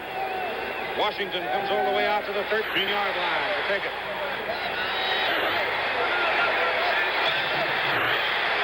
A good hard run by Gene Washington as he had to work his way around a lot of big herbies, and it's up across the 25 to the 26 where Georgia will have it. Ed Wilimowski, defensive end from Aliquippa for Pittsburgh. Defensively, Don Parrish, big tackle. Al Romano plays the middle guard position. Randy Holloway plays the other tackle spot, and Cecil Johnson, number 60, at the other defensive end. Linebackers Arnie Weatherington, number 50. Both linebackers had a big first half. It is Ray Goff now at quarterback with Al Pollard and Kevin McLean behind him for the Georgia Bulldogs. From the 25-yard line, the ball is handed off to the fullback Pollard. He runs into the middle, and he gets whacked hard by Holloway and Romano. The secondary for the Pitt Panthers, Jeff Delaney, is the monster man. J.C. Wilson plays in the Pittsburgh defensive secondary. Leroy Felder had a pass interception in the first half. And Bob Jury was the leading interceptor with a total of 9 during the regular season. Second down, call it 8 yards to go for Georgia from the 27. Ball again goes to Al Pollard, and he's up to the 29-yard line, and that's all there is for him. So Georgia's going to be looking at third down and about 6 yards to go. Looks like they're trying to be patient. They've run 2 plays straight into the line. They've picked up about 5 yards. Oh, there's Egg Russell, huh? Yeah. I imagine Erk did some talking at halftime. Yeah, I'll guarantee it. Third down and 6. Kelly Terashinsky, Ulysses Norris. Terashinsky's out and Norris is in with Mark Hodge in a double tight end alignment now for the Bulldogs. They keep Gene Washington in, send him wide as a flanker. From the 9. Kevin McLean. Not much. They shut him off well there. That was a good goal line defense, and Pittsburgh has gone at this stage at the 9-yard line into man-to-man coverage, single coverage, so maybe Steve Davis or Gene Washington can break loose down here. They may have to throw it to get him in the end zone. Comment there on the Georgia passing for the season. Second down from the 9. Here it comes. Off to Washington. Can't find him, and he overthrows Pollard. Ray Goff had Pollard in an attacking posture that time as he could have cut and gone for the corner, but he couldn't get the ball to it. Yeah, Pollard came out as the third receiver, flooding the side, and he had a little leverage there, but they didn't get the ball to him. And so it is third down from the 9. Davis coming back in now as they bring out one of those tight ends. It is Hodge coming out. And Steve Davis is back in. Gene Washington put a cute little move on the Pittsburgh cornerback that time as he started right and literally spun around and curled back inside. How about the end around here, maybe? Third down from the 9. There it is. Davis pitches it out to McLean. Fumble. But they call him down at the 7. You very seldom will see better defensive play than that. Really was well defensed. It was also well executed. You take another look at it. He fakes the ball into the line, gives the ball to the end coming around. He pitches it on out, but there's about 4 or 5 Pittsburgh players over here ready to make the play. Georgia will go for 3. Alan Levitt is in for the extra point try out of Matt Robinson's hold. It is up. And from just inside the 25-yard line, it is good. With 11 minutes and 30 seconds to play in the third quarter, Georgia gets on the board. Pitt leads it 21-3. The Georgia Bulldogs get 3 points out of the break when they desperately needed 7. And now they'll kick it off. Levitt will kick it away. Larry Sims and Willie Taylor deep for Pittsburgh. It's Sims in the end zone. Going to come out with it from 4 yards. Gets to the 15, 16, and that's it. You know, the Pittsburgh team being able to hold and yielding only a field goal probably helped a tremendous momentum shift that could have occurred, although there was good coverage by Georgia Bulldogs here, and they're going to force Pittsburgh to go the long way, 85 yards here. Just outside the 15-yard line for the Panthers.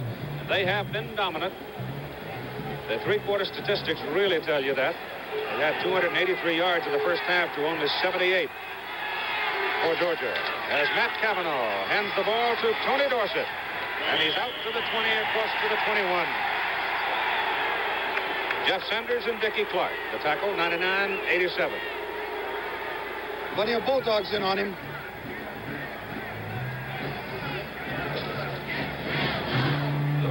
Dorsett has always been able to manage to break along when in the second half. He's a strong runner, a lot like Ricky Bell. He gets stronger with the more carries that they have. Taylor and Jones both come left. Second down, 5. Cavanaugh keeps it. Gets a first down out to the 26, 27-yard line with Jim Griffith and Bobby Thompson making the stop for Georgia. I think we got was that looked like Elliott Walker that made a great block on the end there.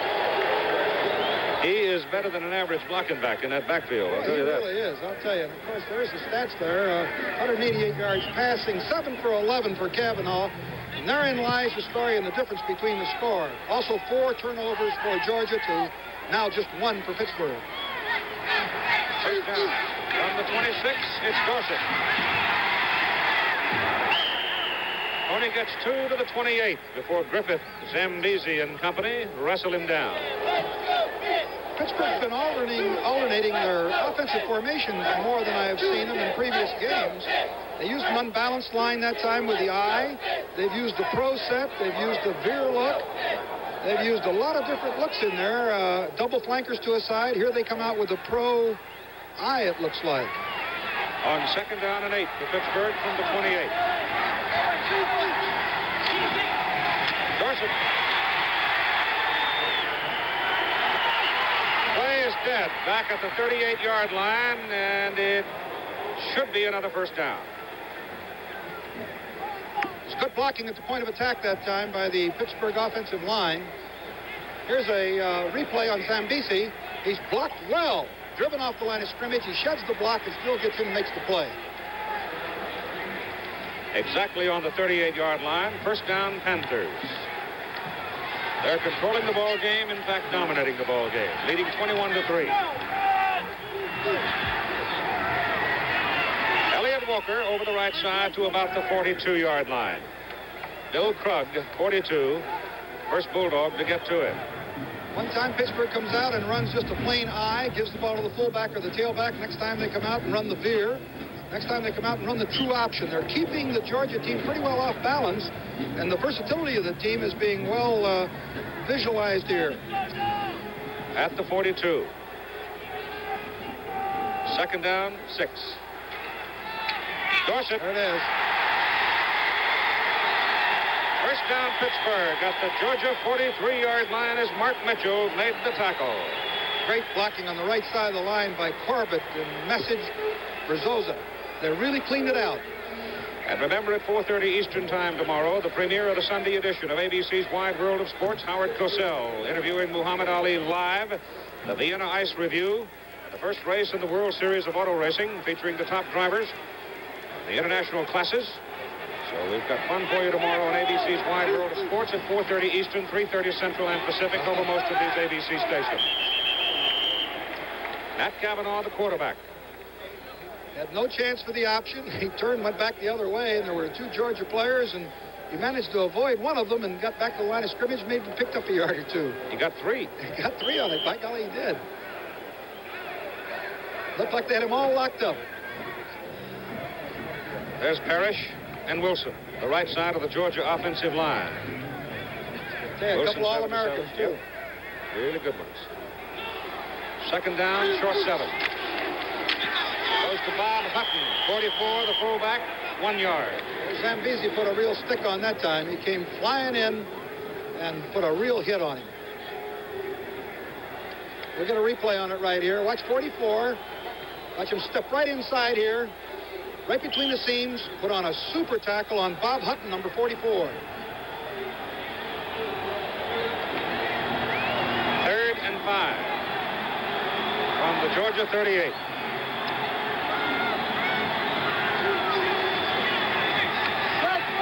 Kavanaugh's pass for Corbett, incomplete.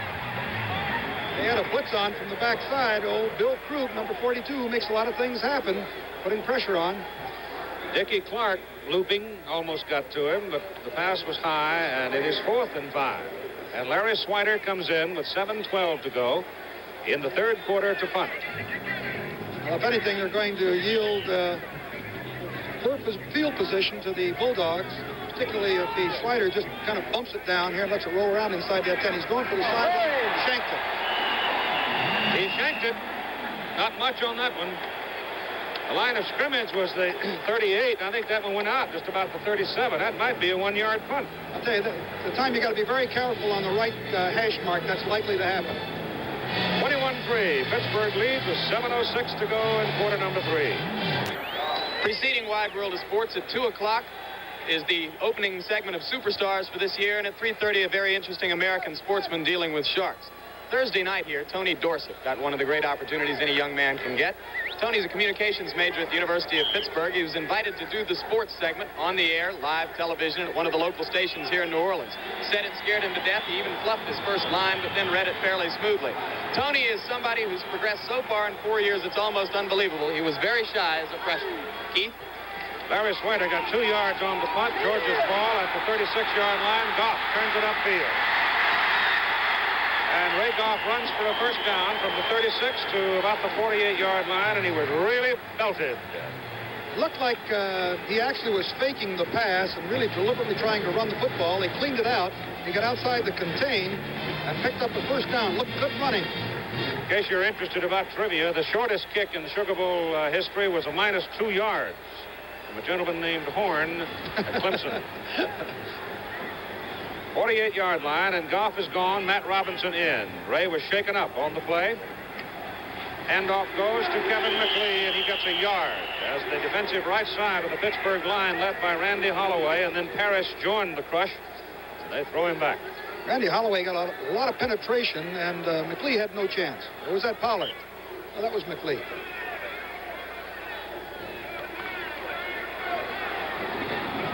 Second down 9 for Georgia, just short of midfield.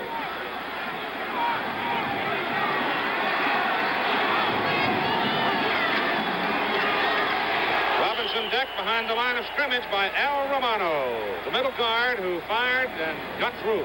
That's the second time in a row that the Pittsburgh defense has gotten tremendous penetration, and Georgia cannot operate along the line of scrimmage without controlling it. They're having difficulty with it. Don Parrish down on the field, number 68, Pittsburgh tackle. Lose him, you lose a lot. Looks like it might be a knee or an ankle, so we'll have a timeout here for Pittsburgh while they attend to Don Parrish, and Dan Zelahay will come in. A sophomore, number 79, replacing him with 5:56 to go in the third quarter of play, and Pittsburgh leading Georgia 21-3. We'll be right back. The Louisiana Superdome, with Pittsburgh leading Georgia 21-3, and Don Parrish has been helped off the field. It looks like a knee. Zelahay replaces him for the Georgia Bulldogs. It is third down and 10 from their own 49. They need a big play. They need some points.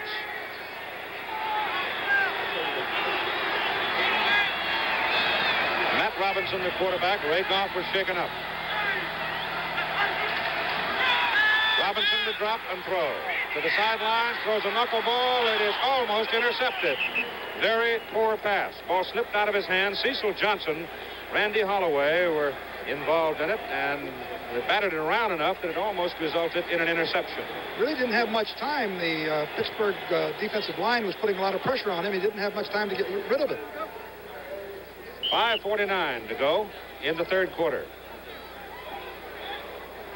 Bucky Dilts to punt on fourth down. Beauty. Oh, howitzer shot.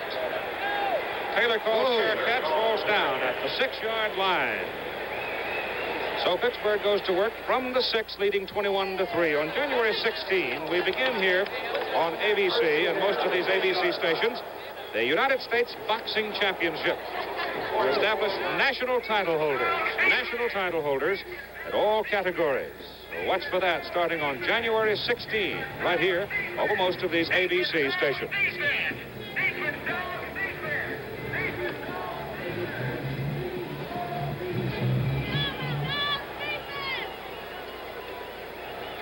Pittsburgh comes up with Elliott Walker, Tony Dorsett set up in the I with Cavanaugh, the quarterback.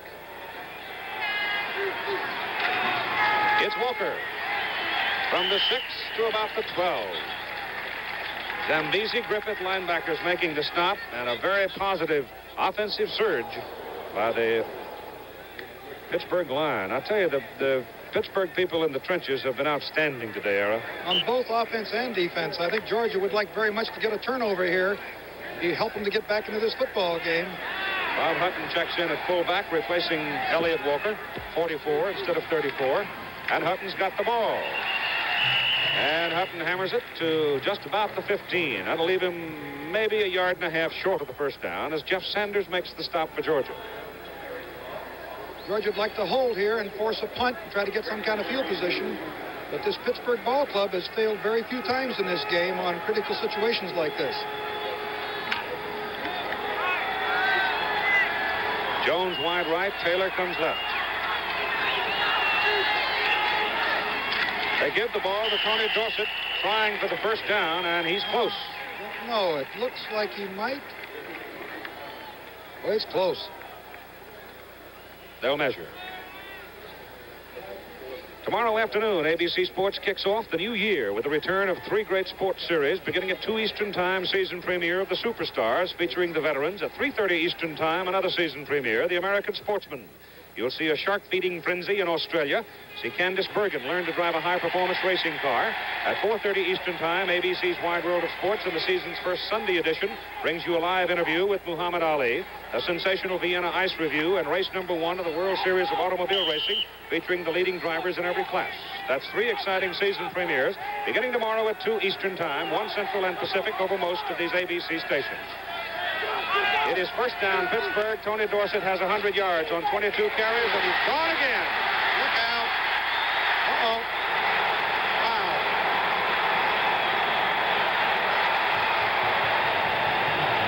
Johnny Henderson brought him down at the 16-yard line. Well, that was a great saving tackle. It was a super run by Dorsett, but also a great save of a touchdown. We'll watch it on the replay. Watch Dorsett come off tackle. 2 good blocks at the point there. He gets into the secondary. Now you can see the cutting ability and the speed of Tony Dorsett. He's running away from him here. Then a block, but a great save by Henderson from the touchdown. Tony Dorsett now 167 yards. Well, that's in keeping with the Sugar Bowl record, rushing record, is 199. He's tough to corral for a whole ball game. He always comes up with at least 1 big run in the game. First down, Georgia 16. Take it inside to the Elliott Walker, number 34, and he's dumped after a yard. Here's a replay on the long run.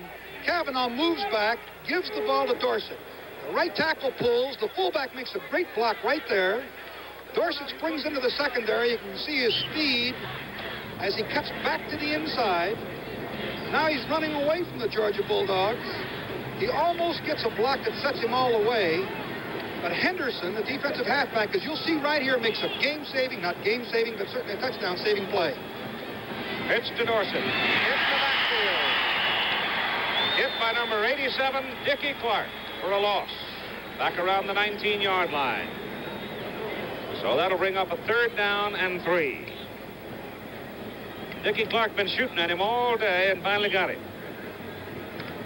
Got good penetration, came across and made the tackle. Wonder if you can see Cavanaugh here with a screen. Remember that earlier screen that they threw that they had set up that Dorsett dropped? He got 3rd and long here. Billy Woods, 37 in the Georgia secondary now.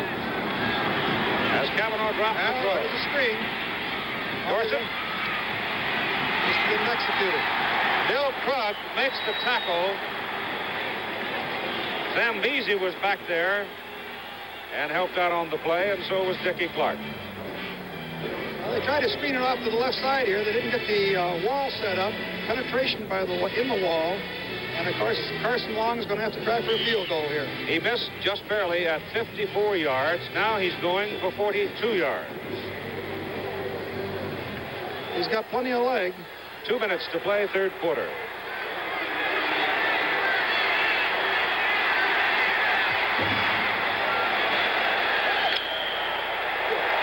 Good. Just got it in. And Pittsburgh builds its lead back to 21 points. With 1 minute and 50 seconds to go in the 3rd quarter. The score now is 24-3 Panthers. Here's Jim. Keith, when Pittsburgh goes back on defense, the Panthers will be without one of the key operatives in that great front line. Don Parrish, defensive tackle, has apparently badly sprained ankle. Will be out at least for the next couple of series and probably will not play again today. He's on the bench with the ice on it. And that breaks up the Parrish-Holloway-Romano front wall that's posed such difficulty for Georgia. Don Parrish sits out.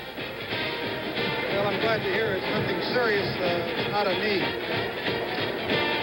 As we look down from the Goodyear blimp, floating up over the city of New Orleans. Very cool day out there, but the old river is passing. Chuck LeBeau, the pilot, Billy Sullivan, the cameraman, Al Epstein up there handling the video. And now we come back down toward the Superdome, the Louisiana Superdome. And inside we come for Jeff Pyburn, dropping deep as Carson Long prepares to kick off for Pittsburgh. 24-3, Panthers lead.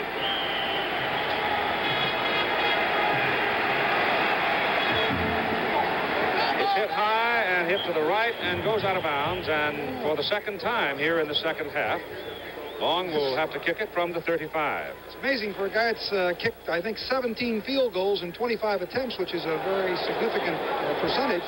He's hit 2 of them out of bounds on kickoffs where he's got plenty of time to bump it. He holds a bundle of records, all the records at Pittsburgh for kicking. Well, let's see now. He's 45 for 45 in extra points. Well, that's not bad. And 17 for 25 in field goals. And, of course, that is an outstanding record. He missed that 54-yarder earlier and hit the 42-yarder.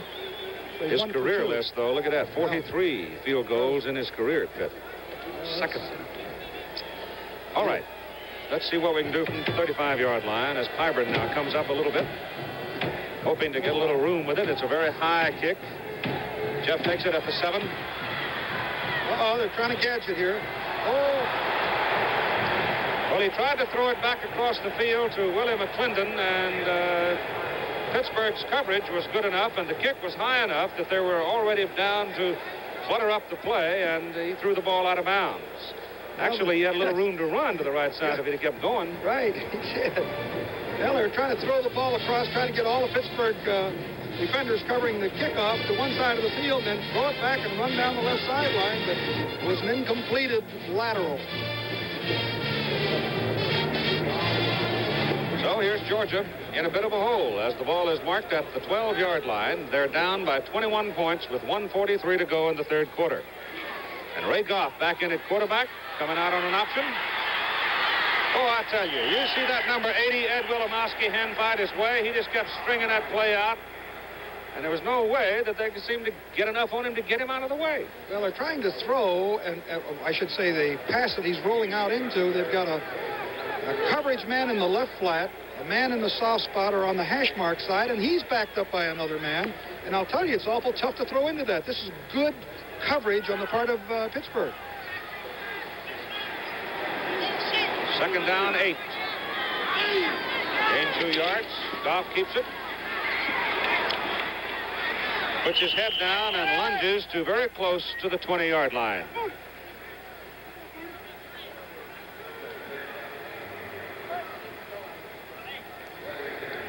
Inside the Louisiana Superdome, there's everything in the world inside of this thing that would add to the comfort of people coming here to watch a sports event, including luxury boxes where you can relax and enjoy yourself, and they're tucked back under the seating area so you can't visually see them from where we're located.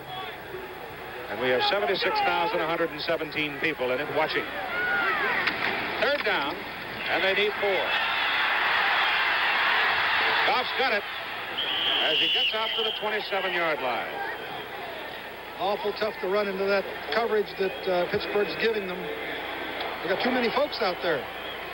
Clock stops as they move the chains with 18 seconds remaining to play in the third quarter.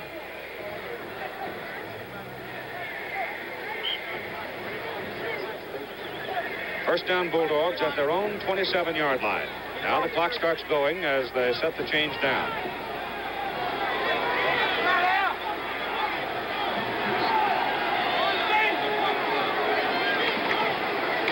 Goff.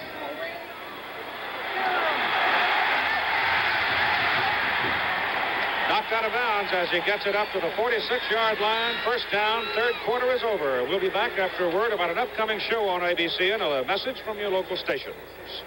Ranked in the nation, just 15 minutes away from locking up a national championship. You go back to the days of Jock Sutherland, I guess 1937. Pittsburgh was 9-0-1 the last time the Panthers claimed a national championship. This would be the first time ever that a Pittsburgh team has gone through a season fully unblemished over a 12-game schedule. If they can control the Georgia Bulldogs the way they have through 3 quarters, then they will have it in hand. Here's Ray Goff on first down, pitching the ball out to Kevin McLeod, and he turns it across midfield to the Pittsburgh 48-yard line. You know, Keith, the thing that makes it all the more dramatic is the fact that Pittsburgh had not had a winning season in a decade, and Johnny Majors turned them around and, of course, improved the record each year, and here he is with 14 minutes and 39 seconds from a national championship team. And it's second down and 4, as you see the third quarter stats. Well, at 403 yards to 145 is the dominant Panther statistic, I think, in this game. Ray Goff hands the ball off inside. The try for the first down by the fullback, Al Pollard. He's across the 45, inside the 44. Looks like Al might have made the first down. Did. The ability of Pittsburgh to pass in this game and the inadequacy thus far of Georgia in the passing department. They've only had 18 yards passing, while Pittsburgh has had 183, has been very important. The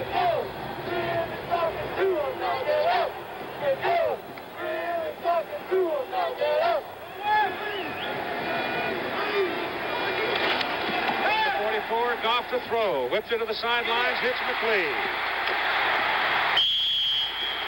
McLeod stepped out of bounds at the 30. Stepped out of bounds back at the 30. He actually ran to about the 12. Jeff Delaney and Al Chesley defensively for Pittsburgh. So McLeod almost got loose. I thought he had. I didn't realize that he had stepped out of bounds. There was an official down there, kept looking at him, and I didn't notice that he had stepped out of bounds on the sideline here. But they're moving the ball. Georgia clawing and scratching, trying to come back. They have a first down at the Pittsburgh, just outside the 30, with only 13:46 to play in the game. They're down by 21.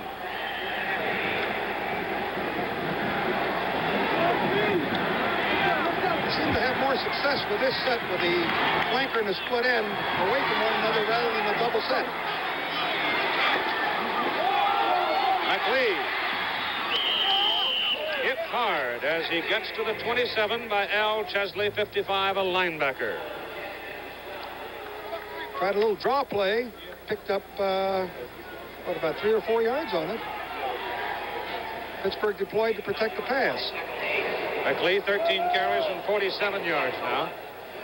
It'll be second down, 6.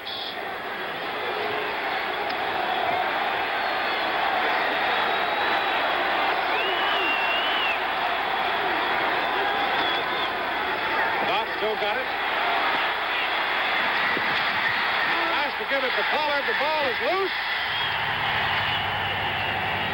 Looked like Felder knocked it down. Number 37. I'm still waiting. Pittsburgh signaling their ball, but I haven't seen a striped shirt tell me that yet. Looked like Felder reached in with his right arm and batted the ball down as Goff was trying to deal it. And I think Felder came up with the ball, didn't he? All right. Ball is marked down at the 27. 12:54 to go. Play out of the end zone. Here's what happened. Watch Felder make a great play for Pittsburgh. Leroy Felder is blocked, gets up, reaches out with his right arm right here, knocks the ball down on the option, and Pollard would have gotten some positive yardage on the sideline. Great defensive play by Leroy Felder. Must be 400 or 500 people on each sideline. It's a little bit difficult to see unless you look at it from the end zone. It's Tony Dorsett across the 30 to the 31. He gets the better part of 4 yards before Ronnie Swopes brings him down. From up here, the acceleration that Dorsett has is very visible. The difference between other backs carrying the ball, he just accelerates so rapidly.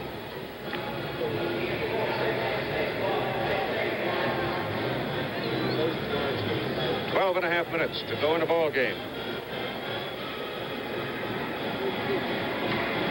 Cavanaugh goes to the sidelines. Pass is complete to Willie Taylor. That time Taylor couldn't get away from the pursuit of the Bulldogs, though they did pick up about 5 yards on the play. Just a little short of the first down, maybe a yard and a half. One thing about those sideline routes, those Pittsburgh receivers, they'll, instead of going out of bounds, they'll turn back to the inside and try to go for yardage. Taylor's 4 for 73. That's a pretty good day. Third down and 1.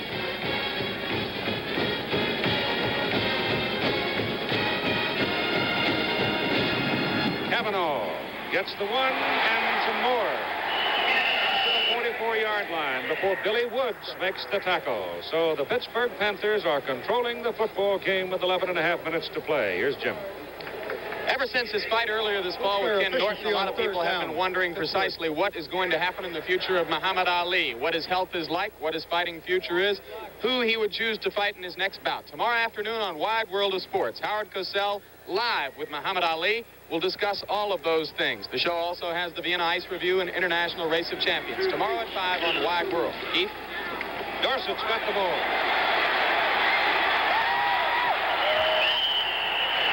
He's closing in on 200.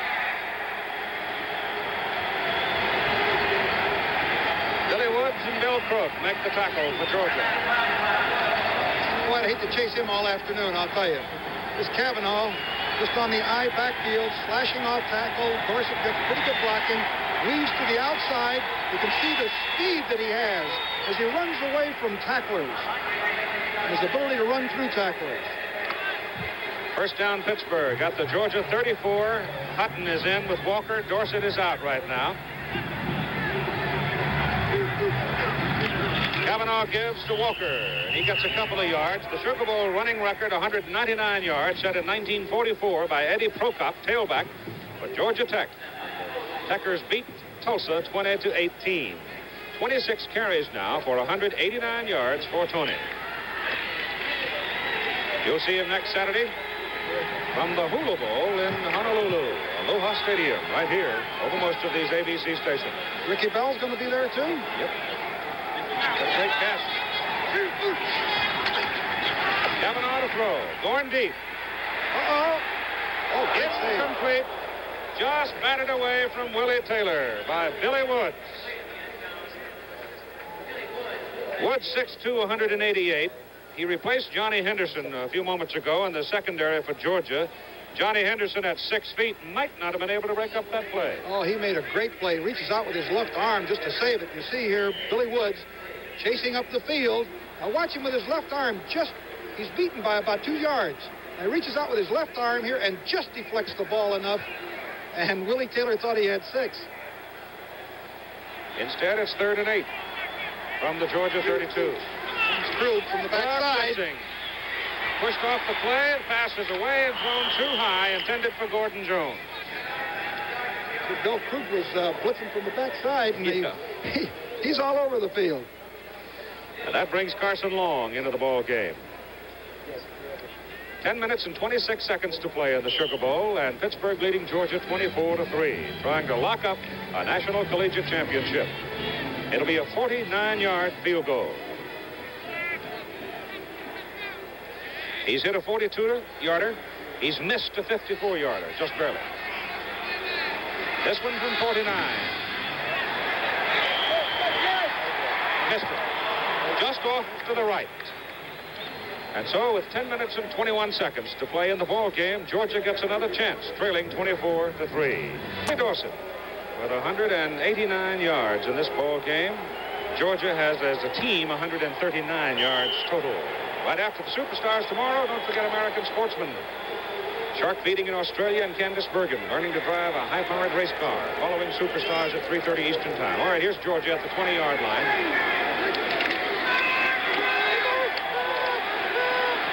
Long bomb.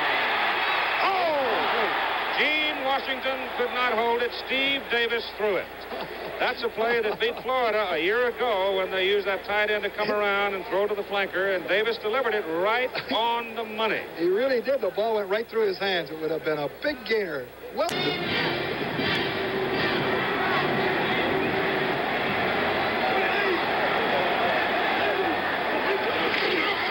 Ray Goff hands it to Kevin McLee. And Kevin McLee, a young man from Pennsylvania who has become the second Georgia Bulldog in history to run for 1,000 yards in a season. Frankie Sinkwich, the great old tailback, was the man who did it first, and McLee was the second. In wide, left, for Georgia.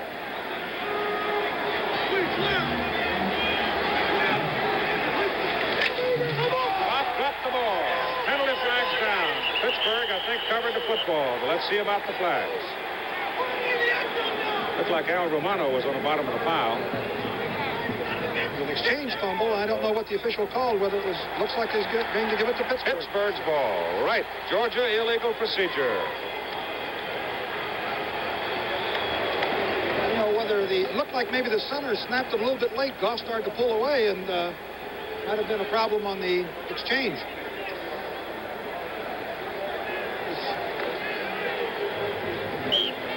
See Romano right here, number 91. You see the ball fly out to his left side and recovered by the Pittsburgh. I can't tell what the number is Chesley, there. 55. Chesley?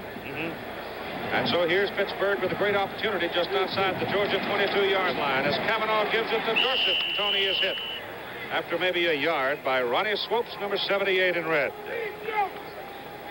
I'll tell you, trying to harness that Dorsett for 60 minutes is an almost impossible task. I've seen him do it time and time again in a 4-year career, and he's done it again today. There's almost a carbon copy of O.J. when the juice was tearing him up at Southern Cal. He's like that. You'd hold him for 35, 40 minutes, and bang. Right.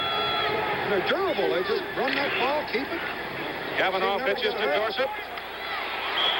And Mark Mitchell comes across, number 24, from his safety position to knock Tony down and picks him up. Mark really flew up there. Good support by the secondary. Not very big fella, 5'11", about 172, but he moved up there with good support. I think he was standing on something when they measured him. I'm not sure he's that tall. He may not be. Doesn't look that tall. He sure plays hard. Ball is at the 22. It's third down and about 9.5 yards to go for a first down. Kavanaugh throws for Jones, and he drills it in there. The same pass. They come out with a unbalanced line with a double flanker to the right, and they just come driving down the field. Kavanaugh fakes the run, the option to the right, and then he delivers the ball. It's well covered here. Mitchell's there, but so's the ball. Inside the 15, where it is fourth down and about 2 yards. Carson Long is in for the field goal try. Kavanaugh now at 10 out of 17 for 197 yards in passing. Well, that's a big story in this game, I think. Larry Sliders hold the kick by Carson Long. 31 yards. Good. And the Pittsburgh margin goes to 24 with 7:35 to play in the game. 27-3, the Panthers lead. In this national championship, everyone will remember the big heroes, Al Romano, Tony Dorsett. One man whose name may be forgotten is perhaps, in a sense, the biggest hero of all. Tom Usick, senior quarterback, probably won't play today. He had never played more than 6 or 7 plays. Before a time early this year when Robert Haygood and Matt Kavanaugh, both of the top 2 Pitt quarterbacks, went down with injuries, and suddenly John Majors was desperate. Tom Usick stepped in and played mistake-free football, steady football for 3 games, got the Panthers through the crisis, and then gave the job back to Kavanaugh and went back to the sidelines where he spent the rest of his career. A walk-on, but a big hero, Tom Usick of Pittsburgh.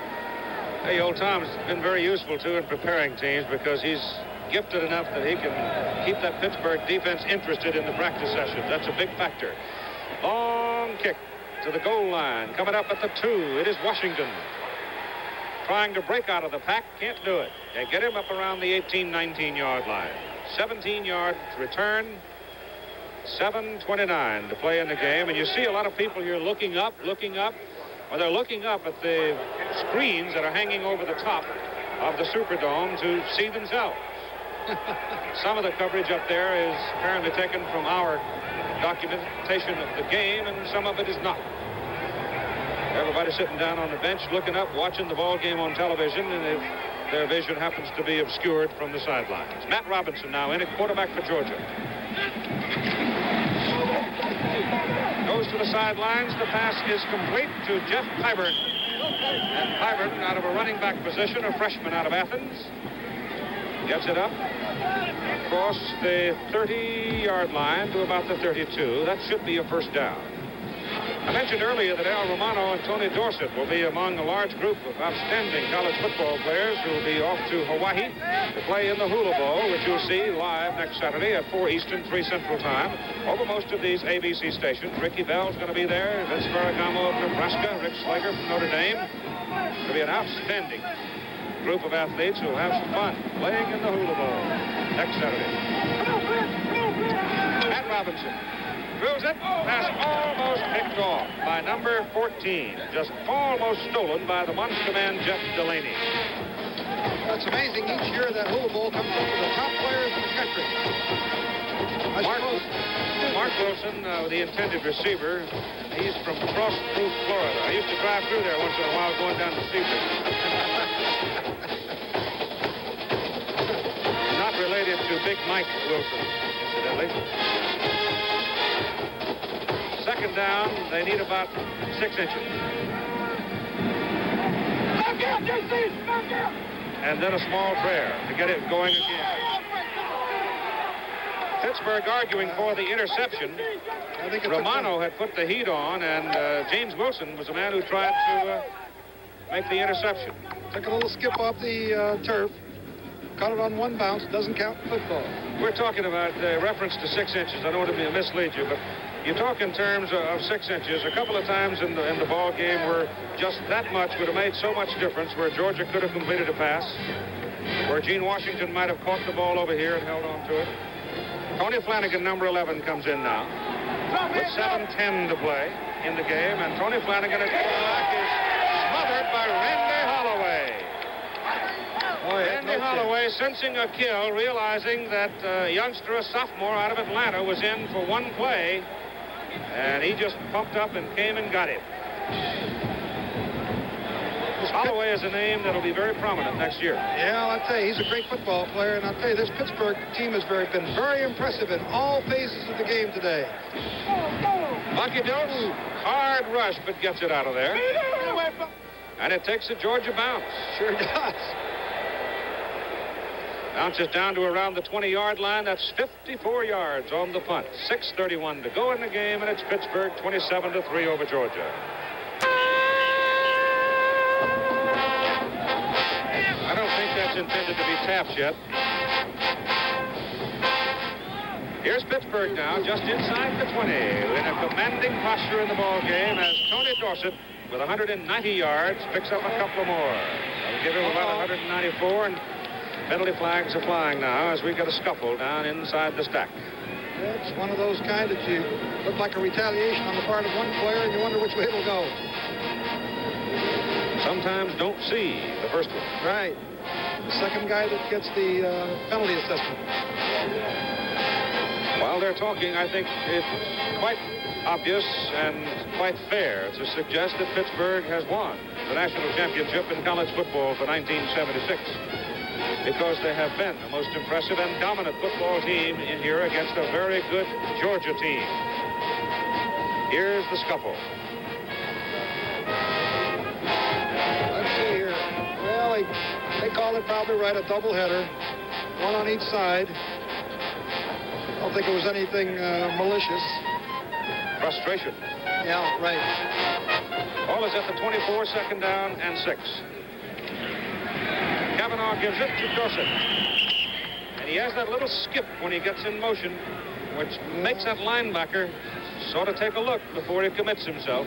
You know, Keith, I think the other thing that is significant in this great accomplishment of the Pittsburgh Ball Club and Johnny Majors is that he's taken his team and progressively gotten better each season, where he's brought them to what appears to be a national championship.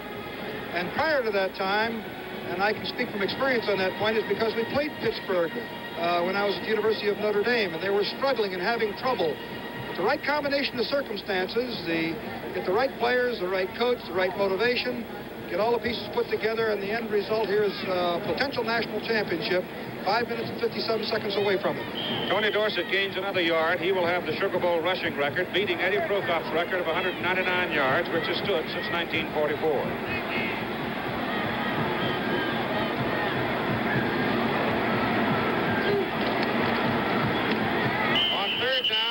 Just inches to go for the first down. The quarterback, Kavanaugh, going for the first down. It would appear that he made it. There's the time, which now is the definite ally of the Pittsburgh Panthers.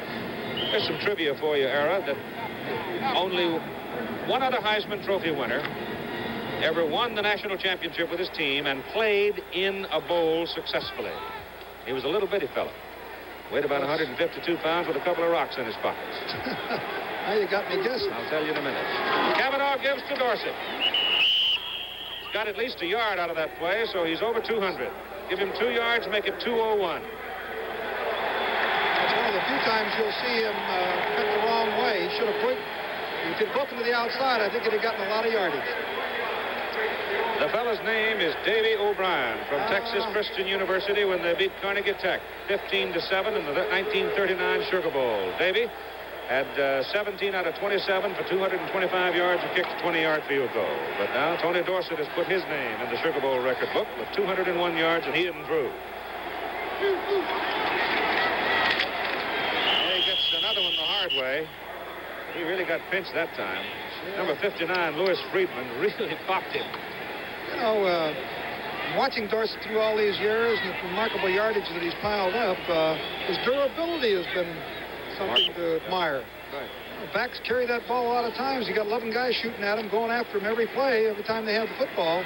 And he's in the line of the OJs and the Ricky Bells. And although he's much smaller than both of them, he's been very durable. It's 3rd down and 7. Going down the sidelines deep for Taylor. Did he get it? No.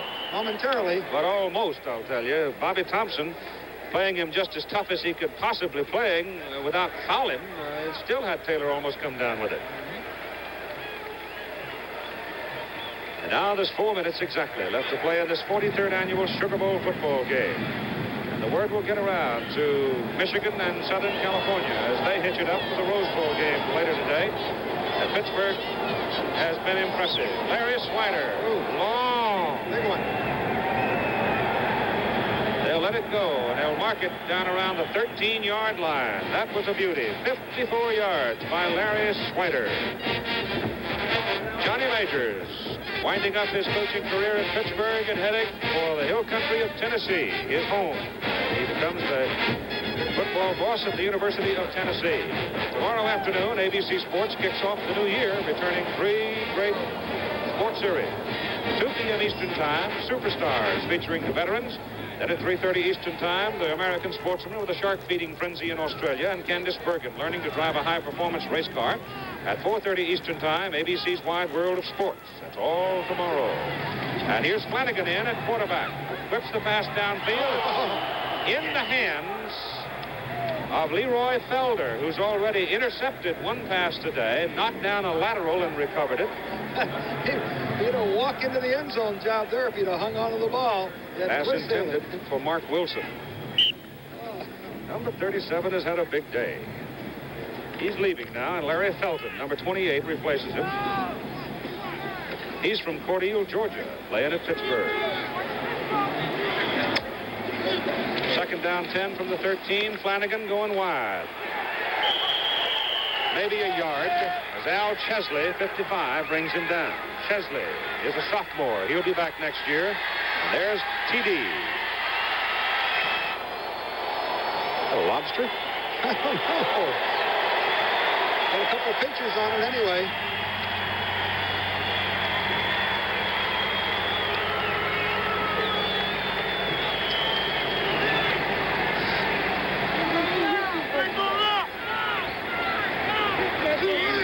It's 3rd down and 9. Flanagan, having lost part of his shirt, trying to throw it. Throws it incomplete. Pass intended for Mark Hodge, 88. Wide open.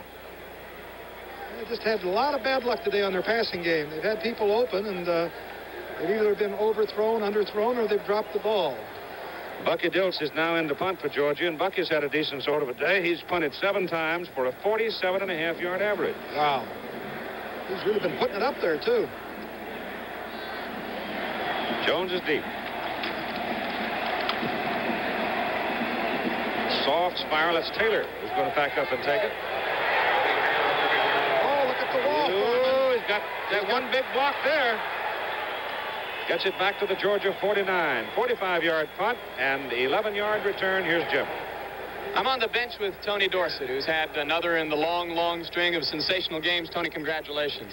Thank you, Jim. I tell you, it couldn't have been a finer time for it to happen to me and my team. You know, we were going for the #1 national championship, and I don't think it could have happened on a better day. You know, people talked all week about you and your teammates carousing, being on Bourbon Street, having the late curfew. I think there must be a maturity on this team that's somewhat special.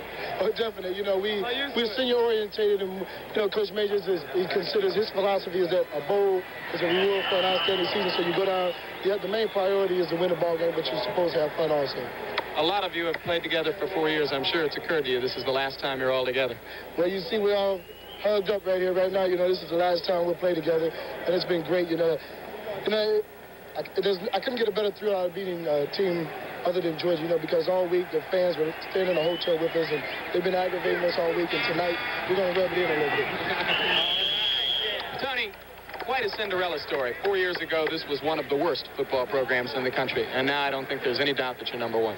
Well, we like to think that way. You know, we put a lot of hard work, a lot of sweat, a lot of sacrifices into this, and we come from number 100 to number 1 right now, and we feel right now we are the deserving number 1 team in the country. Did the talk of the Rose Bowl coaches get you up a little more? Well, you know, not really the Rose Bowl coaches, but Woody Hayes said that we backed out of the Orange Bowl, whatnot, to back into a national championship, which is what was not true. Georgia's the number 4 rated team in the country. We figured playing them, we'd be better. So we wind it down as everything is lighthearted happiness on the Pittsburgh side of the field, and there's rather deep gloom for the Georgia Bulldogs as Johnny Majors now is playing everybody. Larry Sims is in the lineup, penalty flag down. Tom Usick is in at quarterback. Tom Sandoval is in at fullback. Randy Rudishan is in there. Number 19 at a flanker position. Mitch Cooper is in. Joe Stone is in. George Link, John Tackett, Jim Bowie, Steve Gostad. Everybody gets a chance to play, and why not? They've earned it. Marking off a penalty here against Georgia. Bulldogs frustrated. Came in with a 10-1 record. Very proud football team.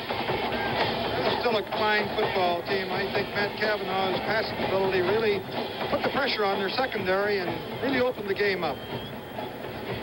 34-yard line of Georgia with only 1:46 left to play in the game. Quite much better in the second half, Keith. It's only 6-3 ball game in the second half. That's Sims carrying for Pittsburgh. And on the first down play from the 34, he gets a couple of yards. Some of the Georgia people on the field now include, well, the Zambees is still out there, I guess. Brad Sescuti is out there.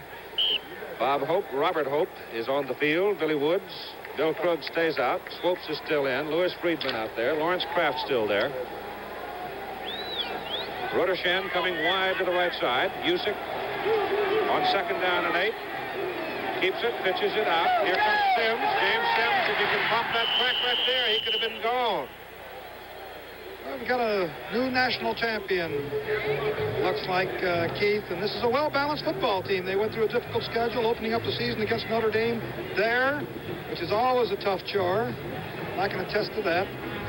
And went through a pretty doggone difficult schedule. They're a well-balanced team. I think the thing that surprised Georgia is that this is not just a Tony Dorsett team. This is a football team that has a great kicking game, good passing attack, good solid defense against the rush, and a good pass secondary. 45 seconds to play in the ball game now, and time is called on the field. 46 seconds remaining, and Pittsburgh leading by a score of 27-3, and the national championship in their pocket. 46 ticks remaining in the ball game as Pittsburgh owns it just inside the Georgia 20. First down. Well, you know, Vince Dooley is disappointed, but I'll tell you this, 10-2 is a heck of a year, and the Bulldogs played extremely well during the entire 1976 year. As Tom Usick turns it upfield, goes to about the 15, and we're told that the press people have voted Matt Cavanaugh the most valuable player of the ball game. The executive producer of this 43rd annual Sugar Bowl game, Roone Arledge. Coverage of today's game produced by Chuck Howard, directed by Andy Sedaris, our technical director John Allen, Jerry Klein, researching spotter, Jimmy Ritz, our statistician. It's Usick trying to get in with 13, now 12, and headed for 10 seconds to play. He gets the first down, and that stops the clock with 12 seconds. And look at the Pittsburgh sideline. They're all down there. 8-yard line. Johnny Majors already up on the shoulders of his team. 4, 3, 2, 1. The game is over.